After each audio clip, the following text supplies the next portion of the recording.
question mark there. Maybe she's with the twins. Huh. She is blue. I don't think so. I don't think so either. I don't think it got mentioned here in the notes, but yeah, Goldfire would have mentioned that he's trying to get a hold of Diona because, quote, mother and father are getting married again, and they've requested her attendance. Okay. Oh, yep. I didn't write that down. Oh, I think the whole time that was being talked about, for some reason I was thinking about Jim's parents, not, Diona's parents. Okay, that's interesting. I was like, for some reason my mind just completely just kind of like just glazed over that. But oh yeah, that is kind of a big deal. Like, okay, Diona has parents and they're getting back together. Okay. I like this mystery box of the whole whatever these things are situation, these fae. Yeah. Mm-hmm. And unlike certain other people who will not be named, I actually know what the answers to the mystery box are before I set up the box. Okay.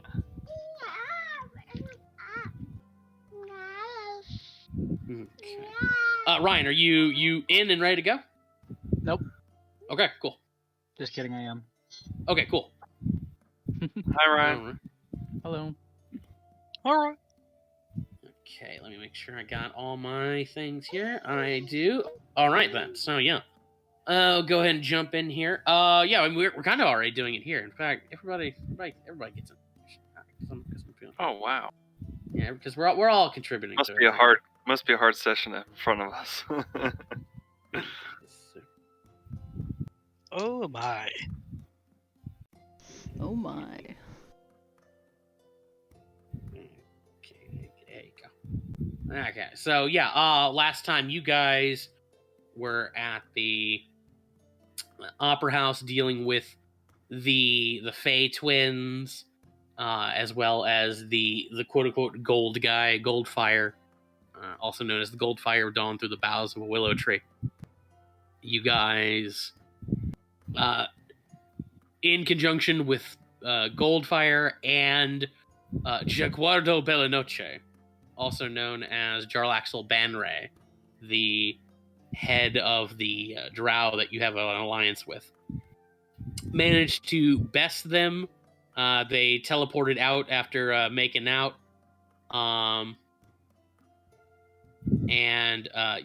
Tristan's still all crying because he lost his fucking hand, and it's super, super painful and all this stuff. You guys headed out, saw Kelani getting talked to the paparazzi, when she waves over at Oz and all that stuff. You head over to the museum where you meet Chuck, your tour guide. Chuck's all about learning, all about teaching. Takes you around the museum, gives you a tour of the natural history exhibit. You head over to the Mulholland exhibit, which has currently replaced the local history section of the museum. You met Dr. Luxor, who funded and found several pieces for this exhibit, including all these statues of these dudes with animal heads, and the sarcophagus of Nefertes, the jewel of the desert, a famous Mulharati pharaoh. You guys talk to Chuck and ask him, hey, listen, that statue that Neverember donated, do you know about that? And he's told yeah, he knows about it, but it's in storage right now because that part of the museum has been discontinued for the moment until the Mulholland exhibit moves on. Flash the badge, tell him, listen, we really need to check on it. He talks to the head guy, the head of the museum curator. Thank you. Yeah, the curator is currently busy. He's willing to talk to you in like a week or so. You can come back then. Didn't really seem super pressed for, like, didn't seem like in a particular hurry to accommodate you. The party stuck with that answer for now and backed off. Headed back to the bar to get rested for the Castellanter dinner you have tonight. And I think that's everything from last time. And that's also where we're gonna kick back off as we cut back to you guys at the bar. If you have not taken a short rest and spent hit dice or anything like that, go ahead and feel free to. But yeah, by the time you guys get back, it's gotten to be probably 4 in the afternoon. The Knolls are busy getting food prepped for tonight. Caprica's directing operations. Just everybody getting ready for the dinner rush and the nighttime crowds and all that stuff.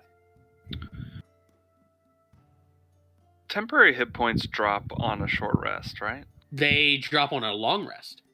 Oh, okay, Yeah. so if I had some left over from that fight, I'd still have them. Yep. Oh. Okay, good. I still have 11, 10. Mm-hmm. I agree, Max. Well said, Max. So, what do you think they're going to talk to us about?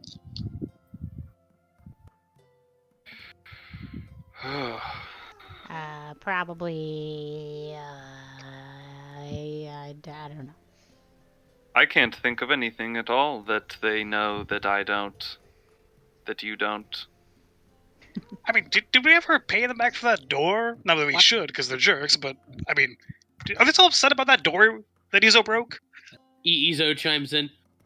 Oh, the black staff said that we don't have to pay that. It got paid when we got our medals. See, so, I mean, what do they have to talk about with us? We've been good, quiet people. They shouldn't have any problems with us, right, Vivi? Yeah. We haven't done anything else after that. Said anything else? Certainly haven't said anything else, that's for sure. No, we haven't. No, it's totally fine. I mean, like, You guys are acting awfully suspicious. hey, But don't we they're always? they're like the richest nobles in the fucking city. We're nervous, okay? Wait, don't you two know them from when you were kids or something? Yeah. Yeah, they're like our buddy Osvaldo's parents, yeah.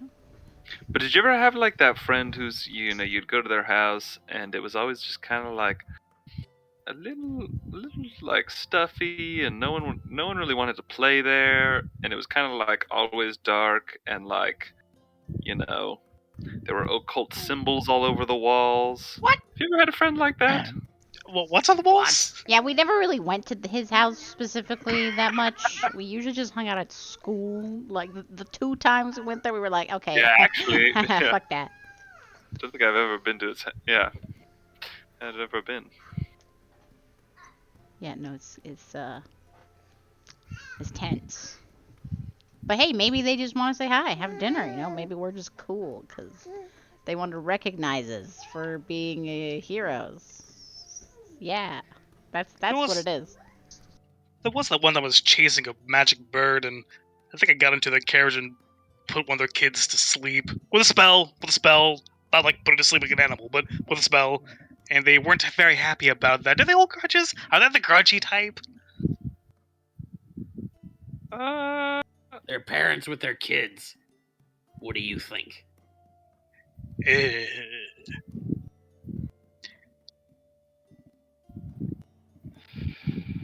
Well, I suppose there's only one way to find out what it's all about, and that's to go there. The good thing is they're rich, so the food's probably going to be very good.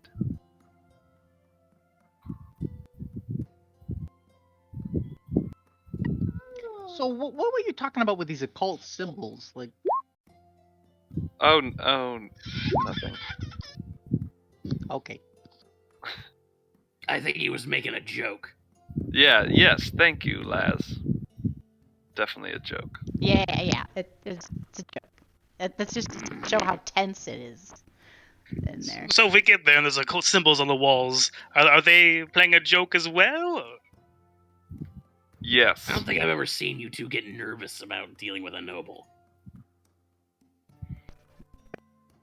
We're always nervous about dealing with nobles.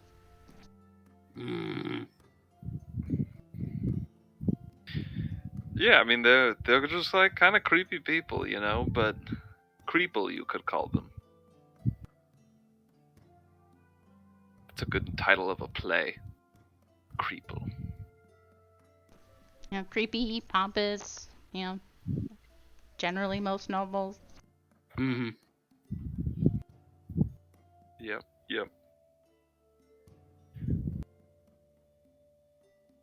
Should we like establish like a sign to shoot at each other? You know, if the vibe is bad enough, we need to bail. Yes, definitely. Like this idea. Yo, like a safe word or something? Yeah, like a safe word to work with. Say when we want to be safe from the creepy noble place. Tomato. Maybe Well, what like are the serving tomatoes? They maybe might have a whole dish of tomatoes. maybe we could say like we gotta go to owlbear practice. You know. Ooh, yes, I like that. Ooh, that's a good one. Owlbear practice. I like it. That's great. Albert practice. Got it. So you know we're creeping through one of the spooky halls because we got separated for some reason. We hear one of us just start yelling, "Albert practice, Albert practice." We bolt, right? Yeah, I was gonna be like, oh man, oh we're late for owlbear practice. We gotta go, man. It's a love, you know, that like that. Right about as you're talking about owlbears, you hear a clop, clop coming into the place as your neighbor Piper comes in. She's got a little messenger bag draped over her shoulder and is walking with a crutch, like she does these days. Comes in, gives you all a smile. Oh, hello. I didn't know you were all in. I Hi, just Piper. came by. Hi. I just came by to drop off some food for. Looks over at Bully and the eel hound curled up in a corner. Got some new wares? Thought you might enjoy a free sample. And she like starts busting out a couple of jars of these wriggling purple eels. They're about 6 to 8 inches long. Do they look at all like the ones from the grand opening? The ones that almost got out and ate everybody. No. These are actually eels. Gotcha. Thought Bully might enjoy a nice treat. She looks over at Ezo, tells him that Sybil's doing okay over at Timeless Wonders. Mentioned like she's surprised that you guys are talking about owlbears. She mentions that her uncle's actually managed to find a team to race for him. They actually went out yesterday. They are not back yet, but she's confident that they'll be coming back with an owlbear any day now. Without owlbear hunting, off on the dead meat. Well, I mean, unless they're really good at it or something. But no, they're probably dead. Uncle Badger knows what he's doing out there. I'm sure he's fine. Probably. Mostly. Oh god, you don't think they're actually dead, do you? Well, no, I mean, I'm sure if he took a good crew with him, a good team out there, was there anyone that we would know? Or? Well, there was the kobold who dresses like a little bear. There was the the cute one. Yeah, you know that crowd. Well, you see him coming by here every once in a while. Doesn't ring any bells. Ring any bells to you guys? Wait, didn't we work with a little kobold in the bear suit? We know those guys.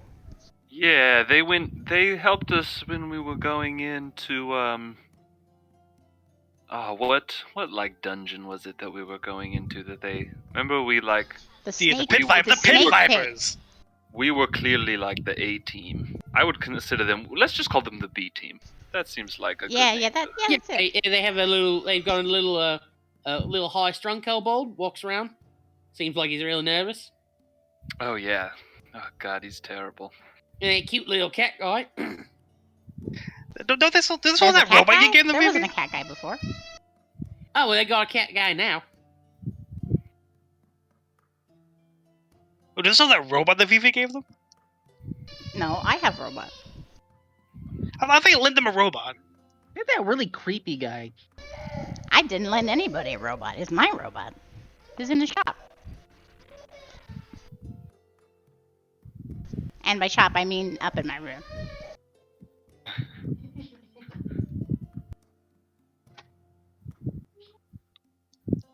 Well, I'm sure they'll all be fine, unless they get eaten by an Albert or there's like a giant in the woods or something. There aren't any giants around here. I don't think. You don't think that guy was there giants around? Uncle Ben should be fine. He's fine. I bet it's okay. Well, anyway, I gotta get back to the shop. You guys have a good day. She pats a bully in the head and heads on out. Clomp. Clomp. Struggles to get the door open a little bit. Izo like holds it open for her as she heads out. Clomp.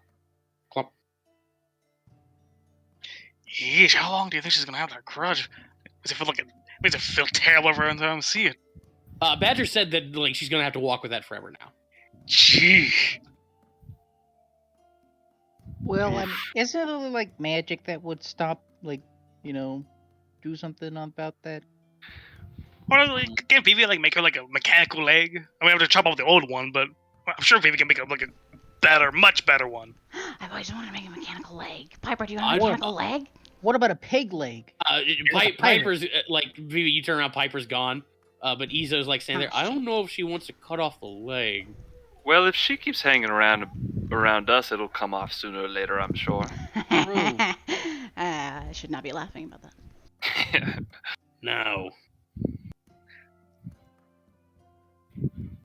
I'm just saying, we could give her a discount on the mechanical leg, and it'll be much better than the current one. True. Well, we don't have to give a discount. We could just do full price. It will be better than the bum one she has right now. Exactly. What kind of upsells can we do on there? Like, we were gonna charge. I'm just gonna do it for free. I mean, we'll do the leg for free, but the cup holder will be extra. The wax will be extra. If you know how to do something, never do it for free. I've heard that once. I mean, if we do like a couple of gold, upsell on a cup holder, how many cup holders can you install on one leg?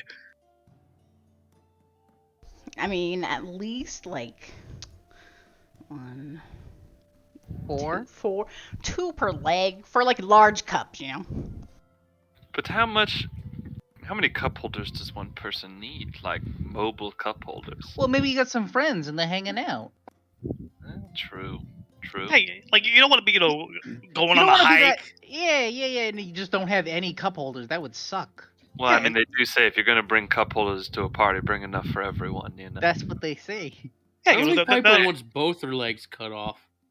Well, how she's gonna have? She needs more room for more cup holders. That's true. Yeah, it's like a balance issue. Like I think Right. she would, a weight distribution kind of thing.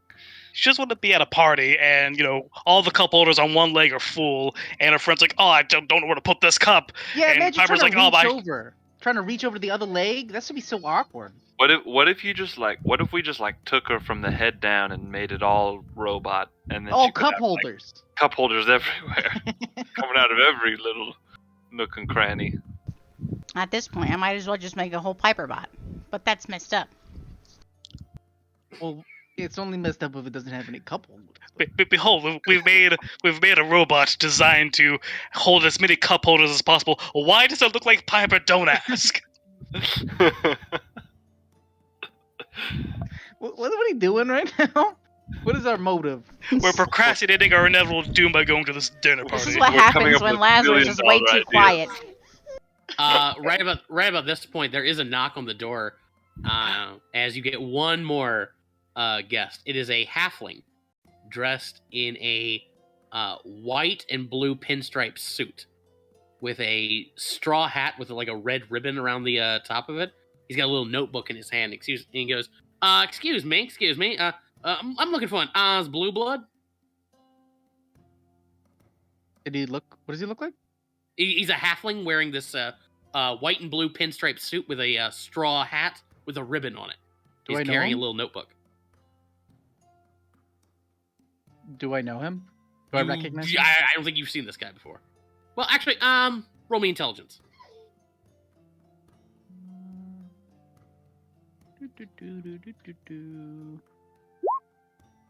Okay, yeah, Oz. Actually, yeah, you did see him earlier today.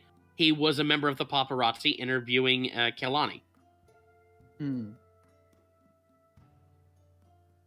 Oz Blue Blood decided to move to another location. Dude, you're getting famous. Like, roll with it. Roll me a deception check, Oz. Ooh. Okay. Let's see. Zip adds. Ooh, he's proficient in this. He adds 6. Okay. Huh. You say he moved, huh?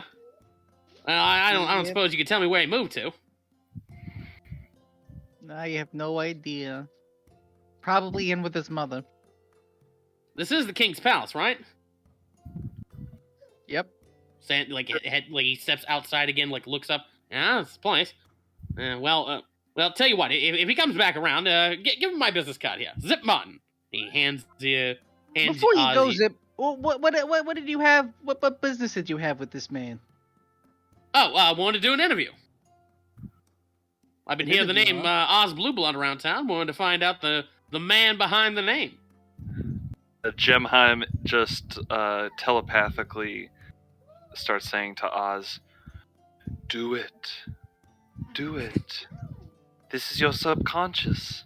You want this. You're gonna be famous. Mention Gemheim. Tell him Gemheim's your best friend." Reply back to Jimheim. Can you shut the fuck up? Stop it! Get out of my head. Oh wait. Okay, sir. Wait a second. Can I see some of your articles? I don't care any articles on me, kid. You want to see something I've written? Just check the evening edition of the Waterdeep Wazoo. Zip Martin. You know what? I'll have his What people call you.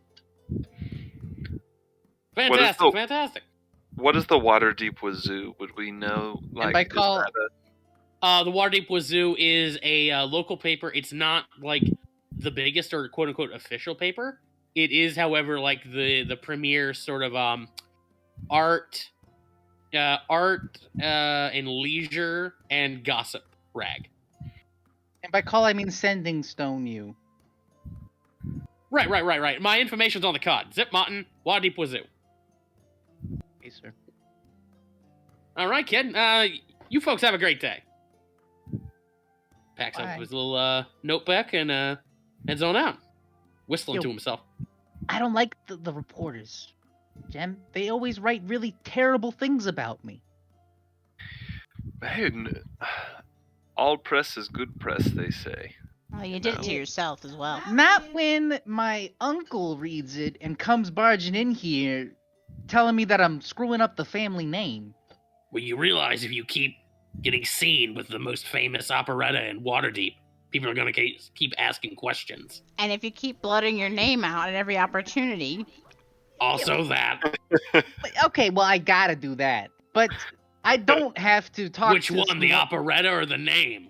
the name part. I gotta do that. Mhm. But well, actually both of those things. But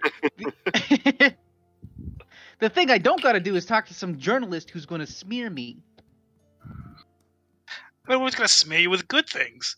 Talk about how successful you are, No, how he's much of an impact He's you gonna make. take my words and spin them into nonsense. Think of all the great deeds I've done that they've tarnished. I can't think of a lot of them, but there was that one time. Have you had problems with journalists in the past? Yes. My uncle came in and he was mad at me because he saw something on the news about, I forgot already. The article in question was written about you standing up in open court declaring that you were in fact the Lantern Man. Oh yeah, that's Complete right. lies. Complete propaganda by the fake news media. I mean, we were there. No, I mean you actually did that. The lies were your lies. Yeah, but they didn't say. But I was trying to save the man, if I remember correctly. Well, what if he publishes another bad story about you, and we just go and boil him in a pot or something, What? so he knows to not do that again? I mean, if they're boiled in a pot, are they gonna do it again? Exactly. They'd be dead. Yeah, let's just call him back up and let him know if he publishes anything bad, he will die a gruesome death. Simple as I that. am not here for this. It's called controlling the narrative. We could always bribe them too. That's another thing. But anyway, I don't want to talk to no freaking journalist. They're What just if gonna we lie about started me. our own paper? That way, all the stories in it are things we want people to know. That's true. Hmm. The real news. Quick, Phoebe, That's what invent the we'll printing call it. press. That's what we'll call it. We'll call it the real news. That way people know it's real. I have had a schematic for that.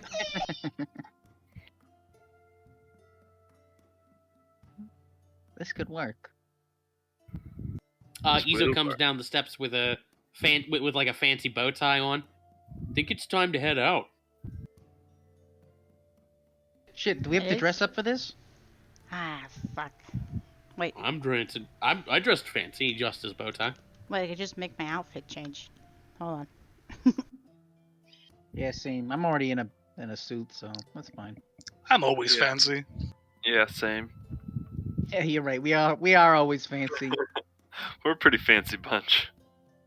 I'm the only one who changes my outfit, but I do it with the glamour outfit Mm-hmm. into like a nice white tux. Okay. Okay, I changed mine white as well, just to match. Okay. Because mine can just change colors. Yeah. So, guys, what do you think the odds are of us, going there, having a dinner and a talk, and coming back here by the end of the night versus us, I don't know, falling into some sort of pit and dying? Or not dying, but being trapped in a pit for extended period of time. Or we just get into some weird fight because some random freaking people show up out of nowhere and decide they want to kill us. That does happen a lot. It does. Yeah, I feel like it's like a 50-50.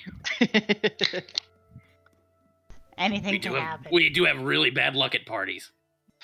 Oh, yeah. Well, last party we all went to, half of Waterdeep burnt down, so... Seems like we find trouble wherever we go. I don't know why. Who's gonna be at this gig anyway? It's not a party. It's just a dinner invitation Oh. for us with them. Just So it's us and them, and it sounds like no witnesses. Just Oh. them, just us and them. Well, should we inform the police of our being so that way we don't die? Don't worry, I will make sure I know where we are at any given point. Okay, thank you, Laz. He rolls his eyes. I mean, more than just you. So there's like a team to come in and save us. Why Come would and they? save us. Yeah, we should get like up. Can you get backup? Is that something you could do? We're going to a dinner party with a bunch of nobles. I know they're Yeah, we need man eaters, but they're not literal man eaters. Well, how do We you? don't know that. We don't know what they're going to be serving us. Yeah, what if they serve us humans? I'm Or going to go out on worse. a limb and assume they're not going to do that. Or worse, goblins. If we could then pull open Izo a looks dinner a little platter. nervous, like looks over at Oz. You don't think they actually eat goblins, do you? No, probably not. I don't think we would taste very well. Or good, I mean. Yeah, good point. Well, anywho, before we go, I am going to go take care of something real quick, and I'm going to start walking towards the back to talk to Caprica. Okay. Yeah, she's chopping up some vegetables right now and like directing Shinza to do the same. Looks like they're making some sort of big old stew. Oh, hello, Caprica. Could I have a moment of your time? She stops, looks over her shoulder. She looks over at Shinzo. Could you give us the room? Sure. Heads back. Heads back out front as she's passing by you, King. She like gives you a look and she just like shakes her hand a little bit and like hangs it and heads out. So there's something I've been meaning to say for a while that I have been very inadequate at saying, and that is thank you for doing what you do and helping with everything and being a friend. We here for this? Where's this being happen? Where's this? I assumed I was still in the kitchen. Yeah, so King's back here, with all that going on. You guys would see Shinzo, the Knoll, come back out and hang out in the bar, with like this sort of downcast expression on her face. So it's up to you guys as to how you would react to that.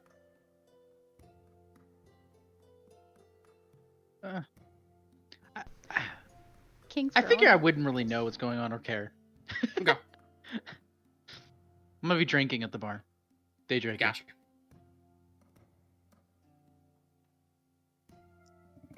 That is to say, I don't know if I've expressed how much I appreciate you, as I should have, these past few months, how long it's been.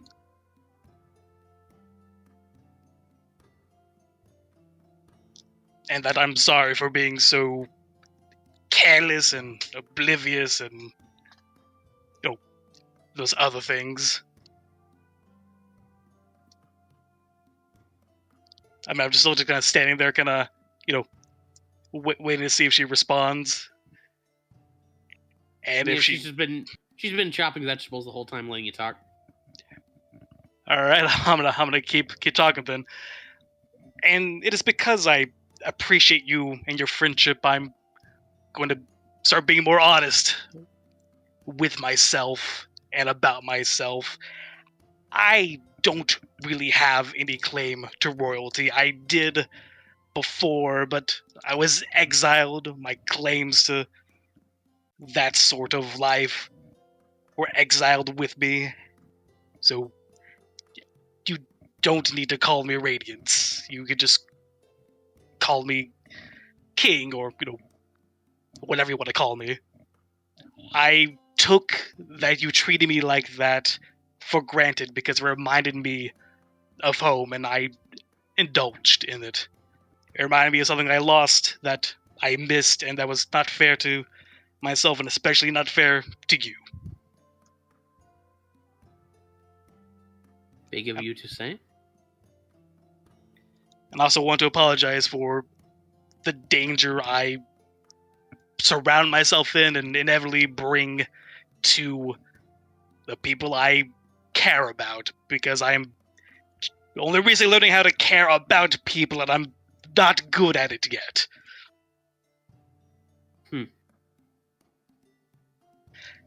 And I did want to thank you for helping me reunite Nestor with his daughters.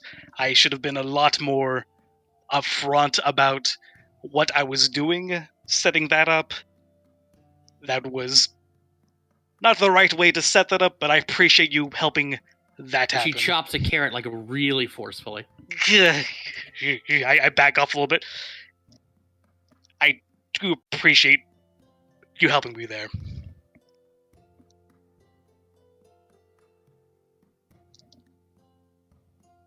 Well, go.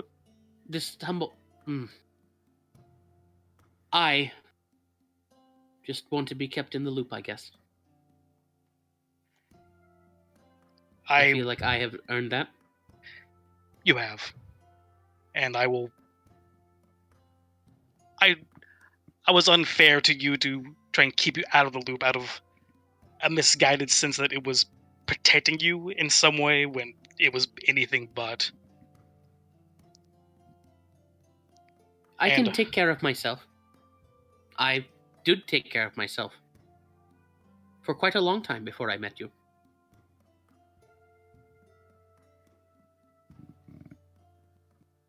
I'm not surprised by that. You handle yourself very well.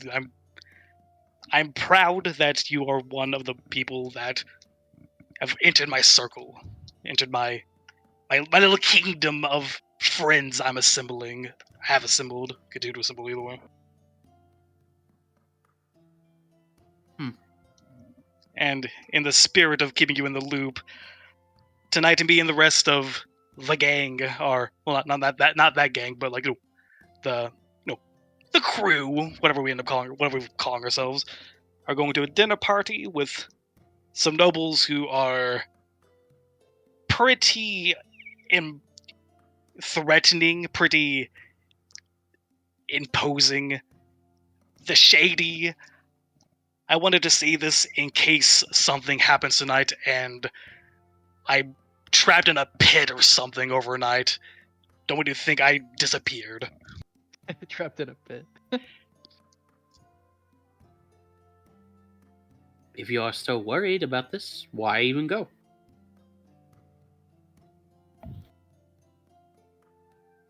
Because I don't want them to go by themselves. If me being there increases their chances of coming out of there, I want to be there. I meant, why do any of you go? I'll be back in one moment. I come back out of the kitchen and just kind of like hustle to the group. Hey, what if we just ditch? What if we just don't show up?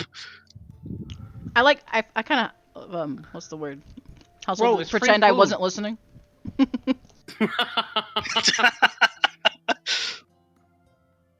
Yeah, what if we just don't go? Don't go. It's free food, man. We got free Yeah, food here. for one, it's free food. For two, No, it's not free food here. We pay for this food. Come on. It's good food. Dude, you're not gonna tell me the Knolls don't make fantastic grub. You know they do. They do. Exactly. But I mean with the Castellanders. If we don't go, they're gonna get to us eventually, and not in a good setting. But then again, being at their house is probably not. It does bring more danger to us, but yeah, they would try They and keep come talking to about us. Like Laz looks over at Ezel. They keep talking about danger. Is there something we should know? Yeah, wait. Why would they come after us? What does that mean? I mean, you never know. People. I don't know.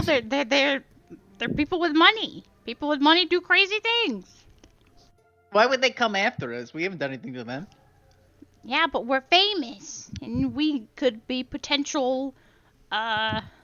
Maybe that's why they want to talk to us. Maybe they want to hire us or some shit. I don't know.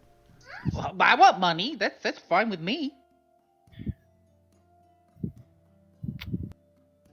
I'm gonna try to say to them. To be completely honest, I've just had some bad experiences with the Castellanters over the years, and have at times felt uncomfortable in that house, and I'm a little anxious to go back into it. Is he able to say that? Yep. True. Well, I'm gonna need some more information. What horrible things happened? Horrible's an accurate word. I'm just nodding. I'm like rotating my hand, I rotate my hand, looking back at the kitchen, back and forth. I gotta run back there. I can't just stand here and hear the word horrible over and over again. Look, if they're inviting us to dinner, to me that's kind of like a bribe. You know, they're not inviting us to dinner no willy-nilly. That means they want us for something. Yeah. And if they want us for something and we don't go, they're gonna get to us eventually. Because they're rich. That makes sense. Okay. I'll be back, and I go back to the kitchen. Okay, so it might not be as dangerous as I was assuming. Everything. The walls are not that thick. Okay, fair enough. Wait, does that mean we can hear them? Probably. We're probably just all sitting there in silence, eavesdropping on them. You noticed, as soon as King went back there, D, who was bussing tables, stopped and was listening the entire time as well. I just imagine just Bully and the O'Hanner also looking back in the kitchen. Yeah. Everybody, like it's exactly like King goes in, everybody starts listening. King comes back, everybody starts whistling and becomes astronomers, just staring up at the ceiling.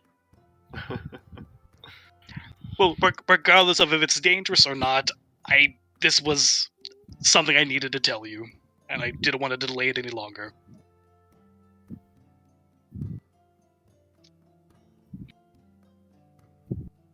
And if you do decide to work for Blackwell at the bakery, I understand. Or is it Blackwell? It's a Blackwater. Blackwater. Blackwater. Yeah. If you decide to work for Blackwater, I understand. No hard feelings. I'm not going to work for Blackwater. Miss Leah is very nice, but this is a closer commute. I'm glad to hear that, and I hope this place can stay a closer commute. Don't ask me what that even means. I was trying to sound smooth. See, honesty. I'm admitting when I say something that doesn't make sense.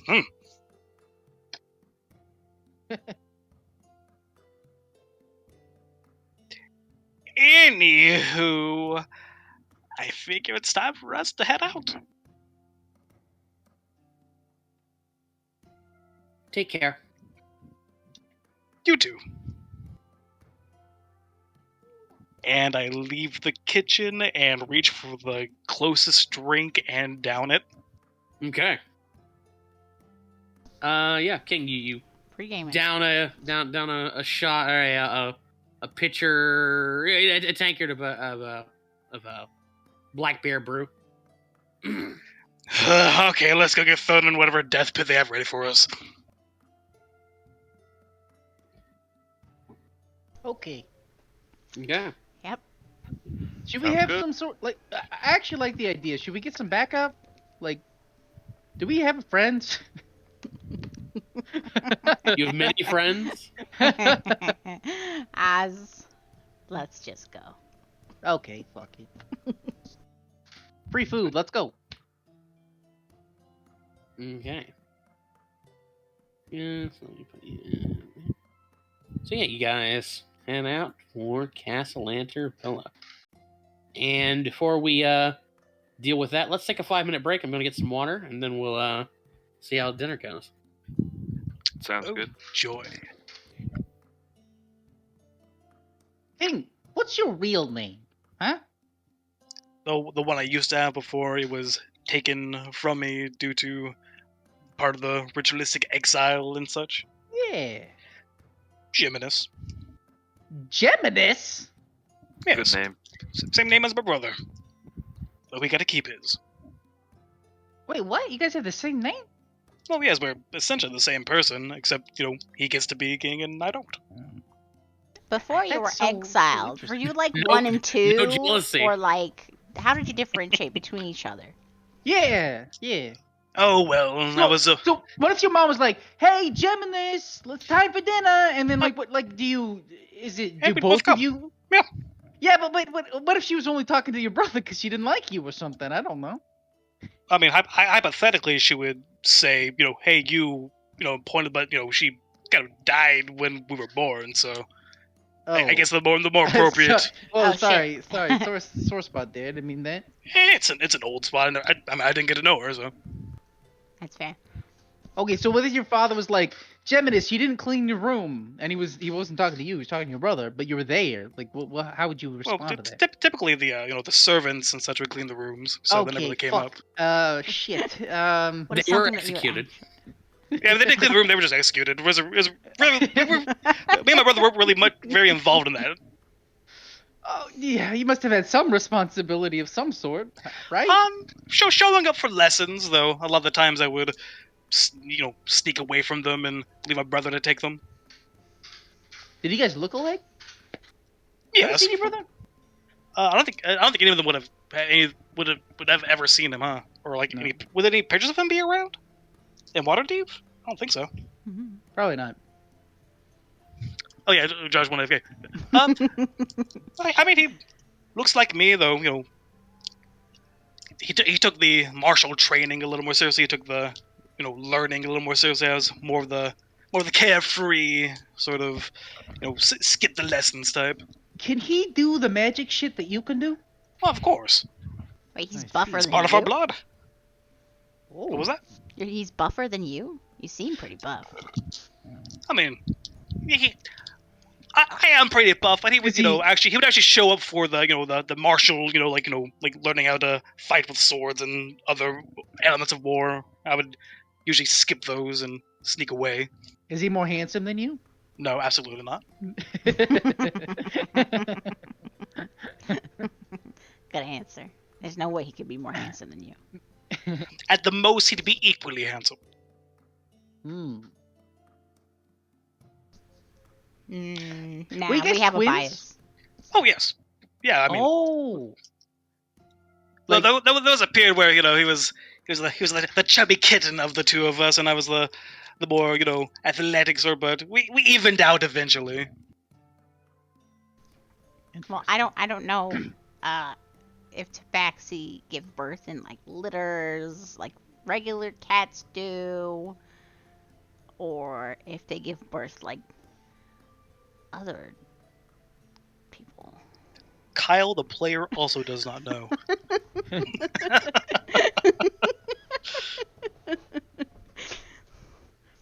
Time to hit the Google machine. Kyle, the player's gonna go okay from, but to get some more water. Okay.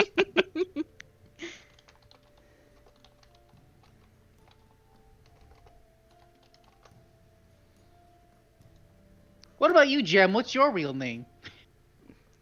His name is Gemheim. Oh, fuck. Yeah, Gemheim. You knew Gemheim that. Ermenigold Moreau. The third? No, the first. With the one and O. The one and only.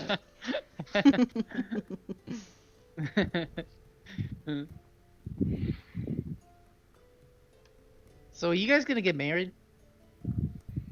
No, And like, no, we're not. That's fake. It's a setup. Isn't all marriage fake? marriage is just a social construct. Wait, what were we talking about? What are we talking about? We're having interpersonal dialogue right now while you're in. Uh-huh. Yeah, I left with King giving some deep King lore. There was some king lore. Yeah. Also, very important question: do tabaxi give birth in litters?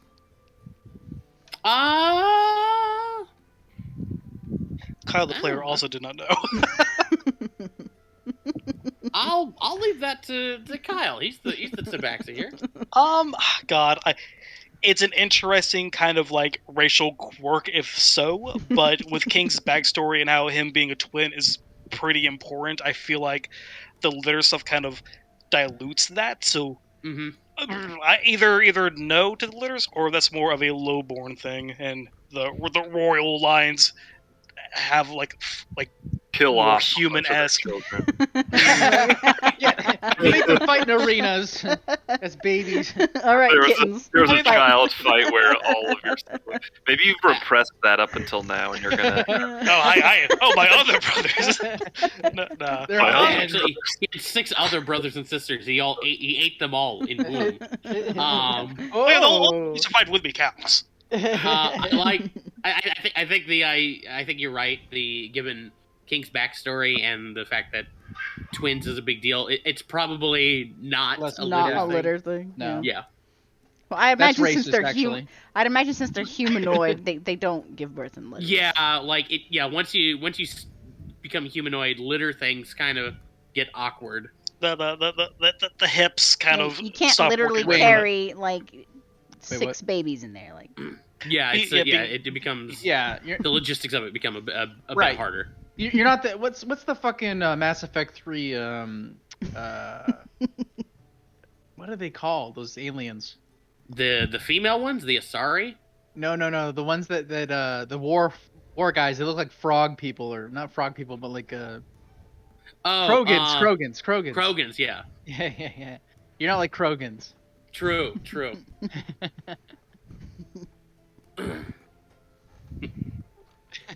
What That about would be goblins? Do goblins have litters? I feel like goblins probably have no. a lot of kids. Yeah, Not in I feel litters. like bunnies though. Not Yeah. litter. Yeah, you wouldn't Okay. say litters, but They just fuck all just the time. frequently. Yeah. yeah, it, like either they have A they're shorter constantly gestation. fucking. Maybe Shorter they- gestation, or maybe Yeah, they yeah, have yeah, like yeah. It's yeah. probably shorter. Mm. Like three- Gestation, like since being they, pregnant. 3 months and they're out. Yeah, of it. yeah. Yeah. That's what I'm Okay. thinking. especially since they Actually, live I don't shorter, think I have any technically. siblings, which is kind of rare for a Yeah, goblin. Oz himself does not have siblings. He's an Interesting. odd one. I don't Yeah, know. I think you're the only goblin of your generation that does not have a sibling. I wonder what happened to my father. I don't know if I ever like explored that. You didn't actually. It's a question I've been meaning to bring up. One To day ask you we'll- about. One day. Does Laz have siblings? I don't know my father. Yeah, Les has siblings. He has a sister, Kala. Oh yeah, I remember. Yeah, that means that- shifters do have litters. That is a thing. I mean, they're not like 6 at a time, but it's not uncommon to have like triplets or twins. Okay. Hmm. Yeah. So Oz is the only party member without a sibling. Hmm. Yeah, Lass has a sister. I mean, he acts like it, so it makes sense. I'm sorry. He has a sister and a brother, Adonis. Huh. Adonis. It's a butcher shop. On who? Lass does. No. I'm just being fucking stupid. Don't worry about me. Oh, I see. I Adonis on who? Yeah. Well, actually, one more like sibling question that came up. I think while you're AFK, I was like, have there been any pictures of King's brother like in Waterdeep that the rest of the group might have seen, or no?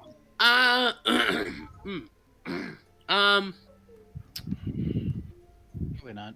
Like, I feel like Pro- no, yeah, but wasn't sure. There probably would be some pictures, but there wouldn't be, not to any of the places you guys go to. Like if you went to the Maztecan embassy here in Waterdeep, where Librasis lives and works, there would definitely be something. There's that big barge, that big pleasure barge that came into port. That would definitely have probably artwork, but yeah, it's just not the places you guys go. Fair enough. Once Jiminus is here and is sort of touring around, you're probably going to start seeing his face a lot more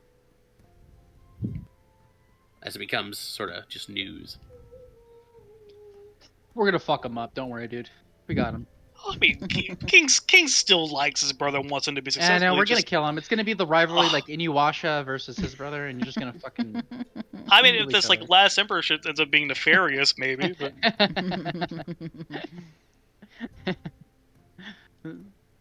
Actually, it wouldn't be Inuyasha because you're not a half demon, you know.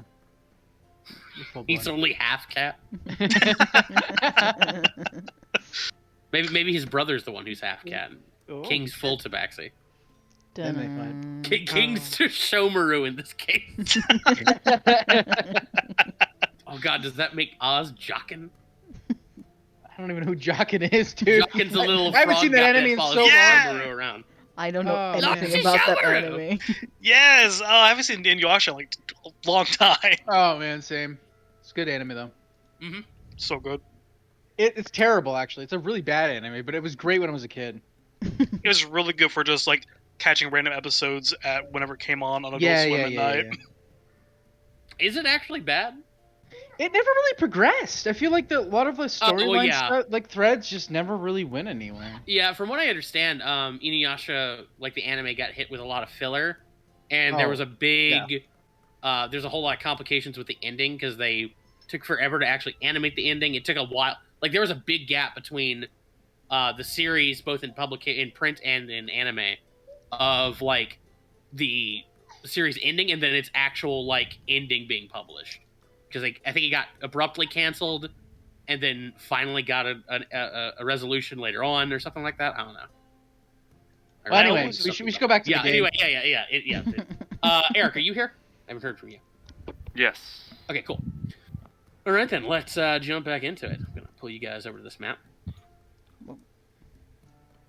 The front gates. As you guys arrive at Castellanter Manor.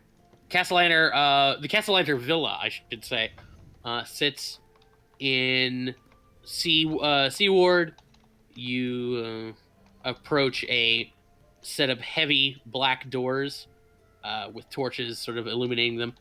Give a knock, and after a few seconds, the bolt opens, and you are confronted with this man. Dressed in a tuxedo. You would recognize him as Giles, the Castellanter family butler. Gives you a deep bow. I'm pretty sure this is the guy that dropped off your invitation. Yep. Hey. Good evening. Good evening, Giles. Please come in. Will do. Good to Thank see you. all of you. Good to see you as well. Yes, it's long time no see. Does he have a crow with him?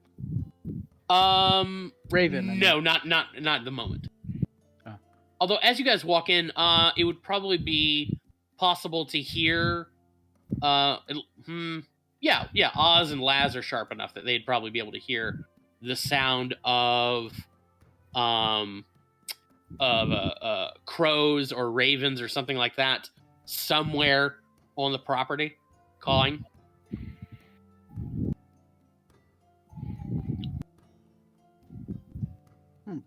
But yeah, Giles will usher you guys into the main entryway. You can see that there is a baby grand piano off in one corner that looks well-tuned and well-kept. The shelves are lined with a wide assortment of vases of different styles and time periods. The Castellanters appear to be collectors, as a wrought iron chandelier above you illuminates the room. Giles welcomes you in, and as you guys step in and start taking in the scenery, he'll head over to these doors over here, and as he's about to open them, they come bursting open with two little children who come running in. All like it is a little boy and a little girl. It looks like the little girl is chasing the boy. Here, I'll shift Z. Little girl and little boy. Yeah, I think that's right. Oh no, I got that wrong. Sorry. This is the boy. Yeah. Okay, sorry about that. But yeah, girl's chasing the boy. They come running in, up, and they come to like a screeching halt when they see all of you. They stand there awkwardly in front of you. Hey, kids. How's it going? Hello, children.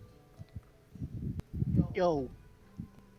The kids get real quiet, and Giles just goes, "Well, you've been practicing." Practicing? Always practice human interaction. Go. The little girl gives a polite little curtsy. Hello. I'm Elzarina Castellanter.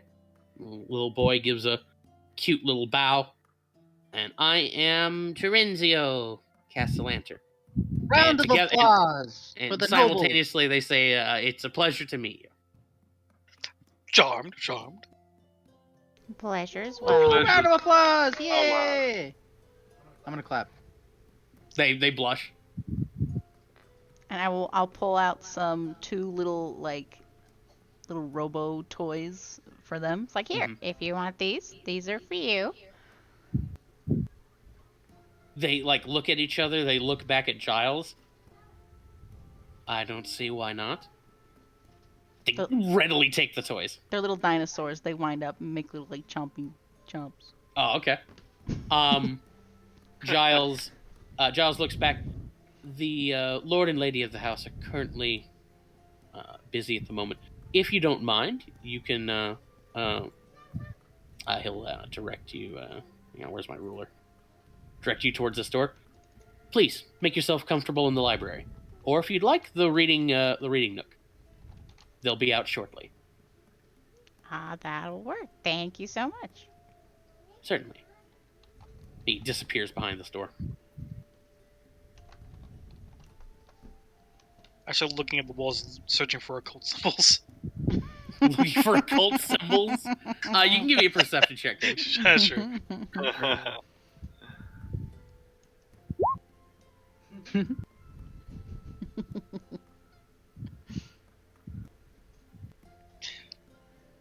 Not very high.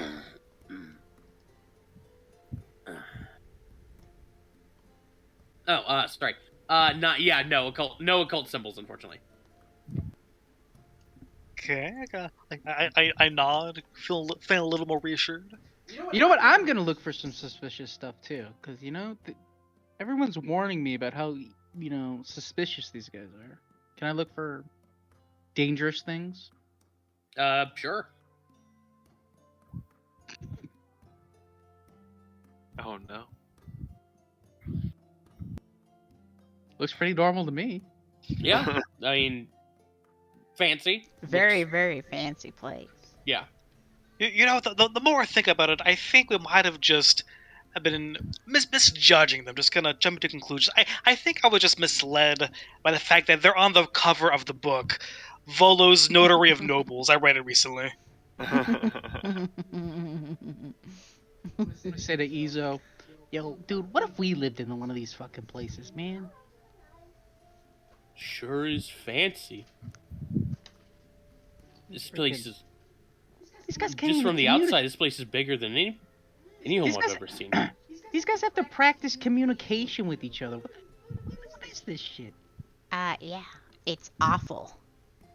Yeah. That's why I left. I mean, it's not so bad when people are mainly just doing it, to you to not get beheaded by your father. When you don't have to do much yourself, it's not so bad. And this room, imagine a house this big when you're living here with like just a family. Imagine like how many empty rooms there are constantly. It's like everywhere you go, it's just empty. Like Yo, you but know you what? got all this stuff though. And your parents always have these expectations that you don't want to do. Yeah, no, thanks. It's nice Think from the back to the- outside. Wow, wow, wow. They start like smashing their dinosaurs together. Yes, let them fight.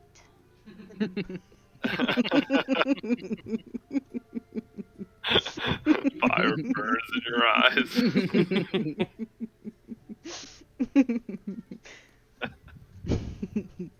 Ooh, maybe we could teach After a robots second or too. two of playing with their dinosaurs, the kids will look up and say, "Are you guys guests of Mama and Papa?" Yeah. They invited us for dinner. Oh, you're gonna be eating at dinner? Yeah. Oh, cool. And like El Zarina runs over to there. You want to see around the house? I mean, if that's okay, Yeah. Come on. let's go check her it out. her and Terenzio come barreling through that door, and I'll go ahead and reveal the area behind it. Actually, be.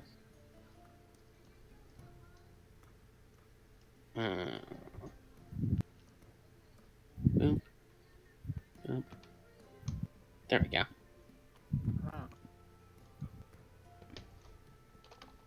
Very nice entrance way.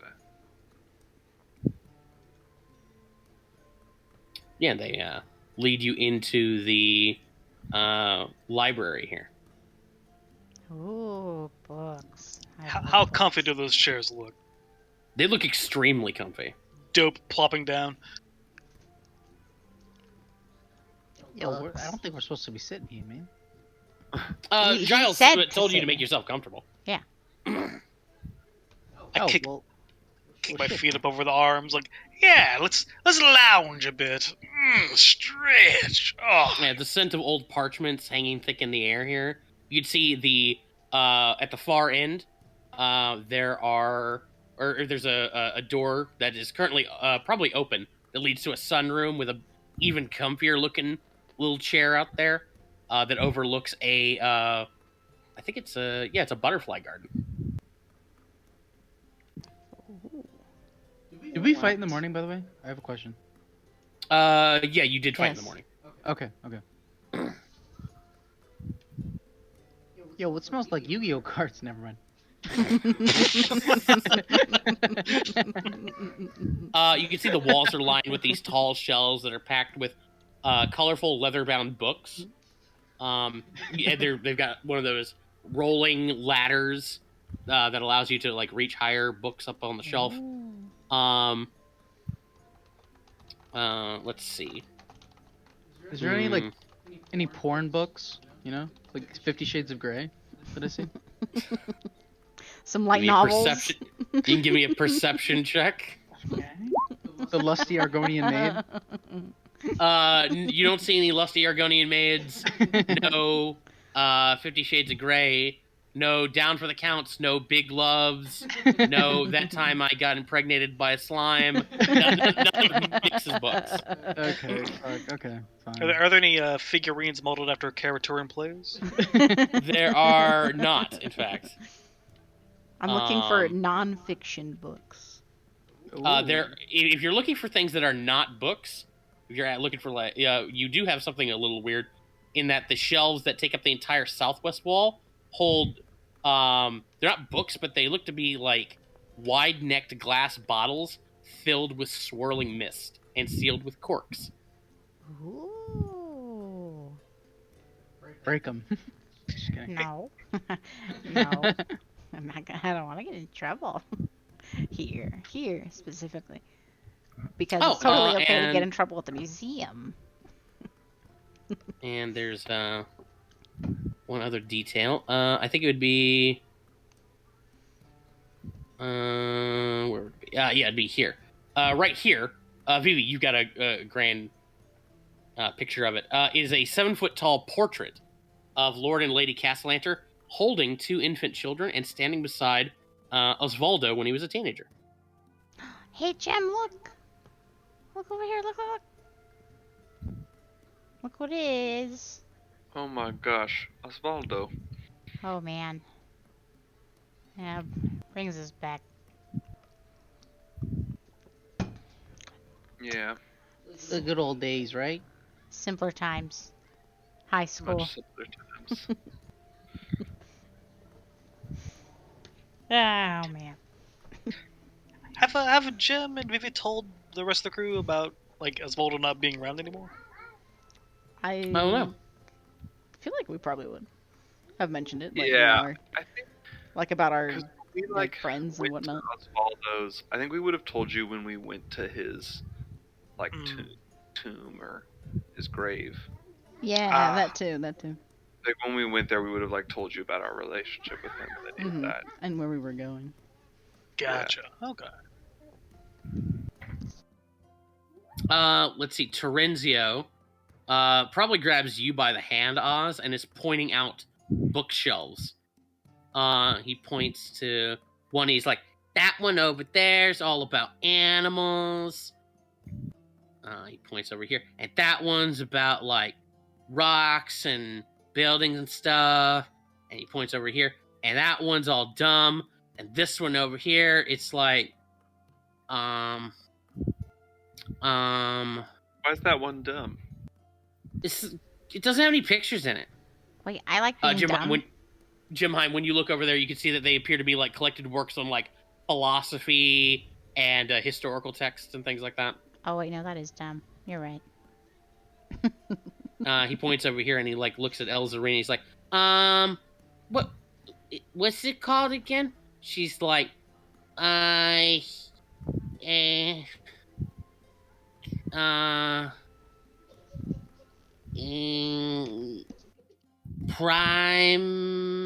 Primatic? Yeah, primatic and elvish and stuff like that. I don't know, it's kind of dumb too. The words don't even make any sense. He goes over here and he points over at these books and he's like, and these are my favorite. And he grabs one, pulls it out, and depicts like it appears to be a book on like knighthood and swordplay. Oh, These appear to be like books on military history and martial skills, things like that. Hey, I read those too as a kid. Those are great choices. Yep. You know, I'm not the best reader in the world. Yeah, Are there reading was any- more of my brother's bag. I love reading. Reading's great. Are there any books that mention any sort of like devilish lore as I look around?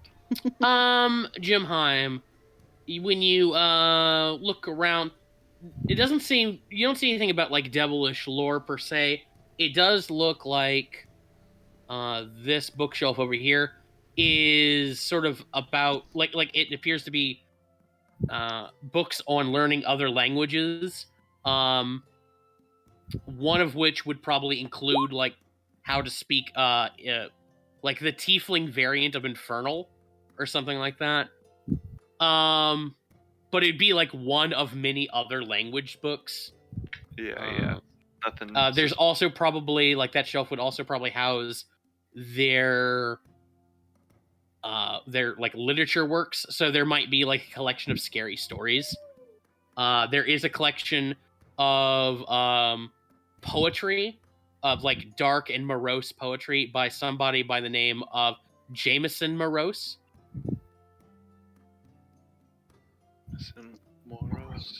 Moreau sounds familiar. No, I'm just thinking Moreau. Never mind. Yeah. Or who? El What do Zarina's you like, mean? books are dumb, jars are cool. Yes, I've been curious. Well, what's in those jars? She actually has to grab one of the grabs this little footstool here, stands up, uses it to climb up, grabs a jar off the shelf and uncorks a bottle. And when she does, you can hear a let's see, some sort of song starts to play out of that bottle. It appears to be that the bottles contained bottled sound that is stored within that mist. And when she opens it, the mist sort of fills the room and plays the sound. And after it's done, returns to the bottle. And this bottle that she's uncorked appears to be What does anybody speak Dwarven? I do. You do? Okay. Vivi, you would recognize it as a traditional Dwarven love song called Your Beardy Face. It is like to those who don't speak Dwarven, it is this it's sort of got like a polka sound to it. It's a lot of oompapas and stuff like that. A lot of percussion and like oboes, and definitely seems to be like you could probably ascertain it's Dwarven in origin a little bit. But yeah, it's a traditional love song, Your Beardy Face. Terenzio and El Zarina, for their part, do not seem to understand the words.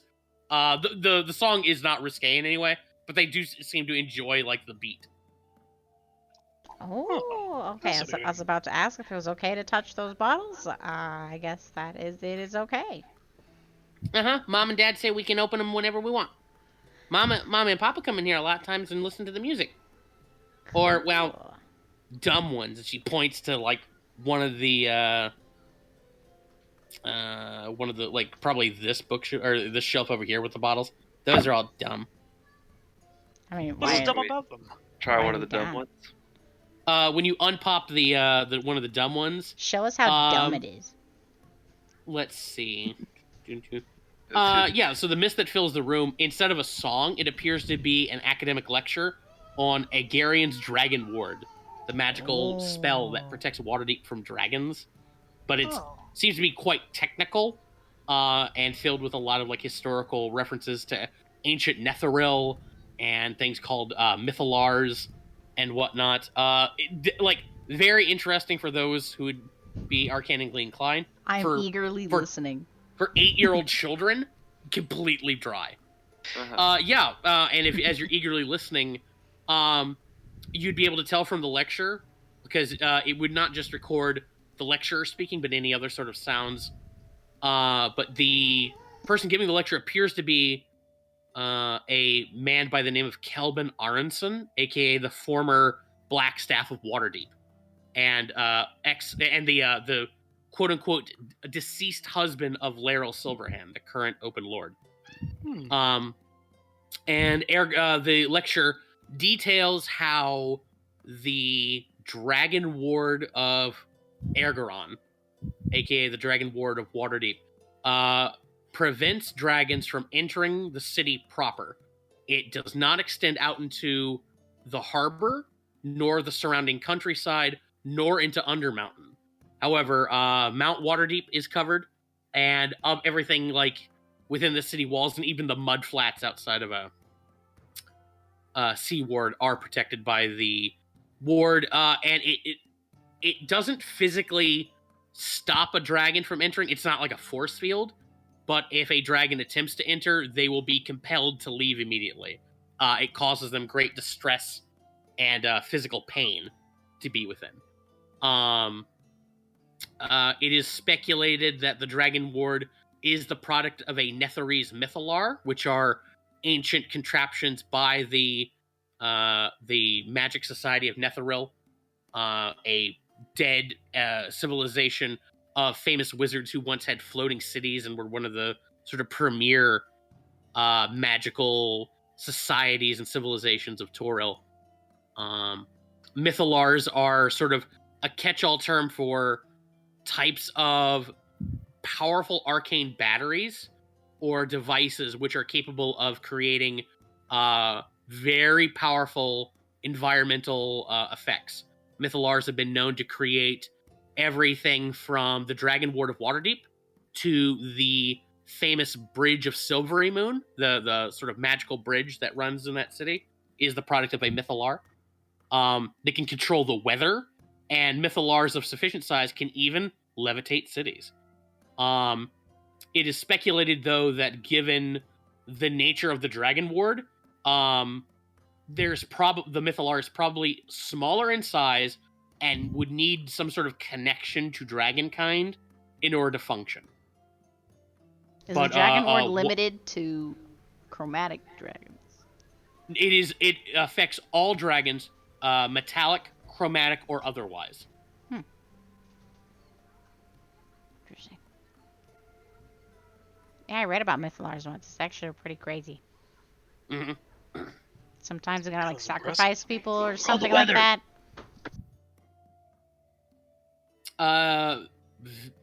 Yeah, Vivian probably would have mentioned how a Mythalar could be used in theory to power a giant robot.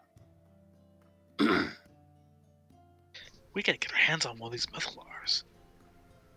Well, you gotta like make one. It's very hard to make one of those. It takes a lot of wizards. Well, how many people we gotta sacrifice for that shit, huh? 10? 3? 30? Depends on how powerful you need it. Make a philosopher's stone? Yep. Do the streets of Waterdeep form any kind of symbols? Trentius like, philosophy is dumb. Come running out here. He's Yo, like, this man's speaking demon tongue. This is where Mama comes out and reads her book sometimes. Oh, is that the guard? Mm-hmm. That's the butterfly garden. Are there like And actual he'll, like butterflies everywhere? Yeah, there'd be butterflies. Well, actually, probably this time of day, there would not be. This time of day and this time of year, probably not. Sure. Yeah, but yeah, you could tell that during the proper season and time of day. Yeah, this would actually be definitely an excellent home for butterflies. And actually, now that you guys step out here, you could probably see a lot more. Oh yeah, you could probably see a good bit. Now that I'm thinking about it. I like this map. Oh yeah. Yeah, it's a cool map. Yeah. Let me. I assume that this like road isn't like the actual road in the city, but like the road in the whole villa. Yeah. Like there's a huge like entrance with a yard and shit. Yeah. Let me show you. I was hoping it's the road in the city. I think it looks cool as a road in the city. They wouldn't just have their house in a giant villa open in the front door in the road to the city. At least that's my thoughts. Yeah, imagine there's not like other people's houses like right next to them or anything. I mean, I guess looking at the map. I mean, they're elites. They're in the fucking city of a huge city. Yeah, they have a huge fucking house big though. It's a yard. villa. This is New York, dude. It's a villa. It's New York. It's a villa. Blah, blah, blah, Like, They blah, have rich a ass they have a people in New fucking York courtyard. have in like Queens and stuff. They got some nice. They got big houses. I'm a queen. King seem bigger. Oh yeah, King. This is nothing compared to what you've seen. Actually, King, as you're looking at it, you bet they couldn't even afford slaves to make this thing. There's no slave engineering in this at all. Yeah, as you guys sort of get out here and look around, yeah, what you're looking at is sort of like the walking path that connects this villa. It appears the Castellanter Villa is actually an estate that contains 3 buildings. The main house that you're in, there appears to be a multi-story guest house.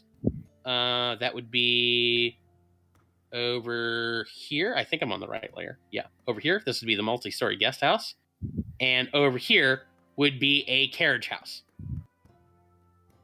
And yeah, there's a small little orchard of trees, a butterfly garden here. I think these would be probably herb gardens and like sort of common vegetables. Nothing like, definitely more like hobbyist sort of thing. Not like this is meant to like withstand a siege level kind of things. And in terms of privacy, yeah, Castellanter Villa probably. This is probably as private as you're going to be able to get in a big city like this. There's a wide street that separates this entire compound from any other building. There's nothing directly adjacent to them. Like they take up a whole block. Yeah, essentially. If you want, I can show you a little bit here. You can see. Yeah, it's essentially like its own sort of like block.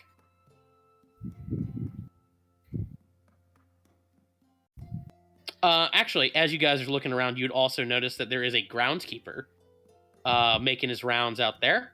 Appears to be an old half-orc gentleman. He's walking around with a pair of dogs.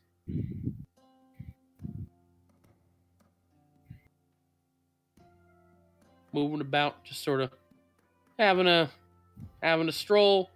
You can see he has a nightstick on his hip, but he's not like brandishing it or anything like that. He does seem to be like the groundskeeper / sort of like just guy who patrols. Just taking his time, walking around, making sure everything's okay, checking the walls, making sure nobody's been trying to climb over him. Vivi and Jim, is he like new, or do you guys see him around when came here as kids? I don't think I would remember that.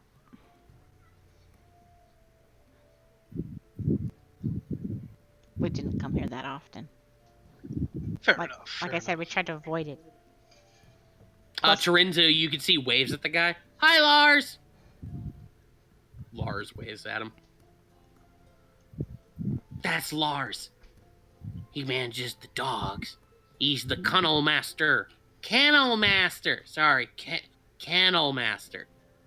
Is he nice? He rocks his head back and forth. He's grumpy.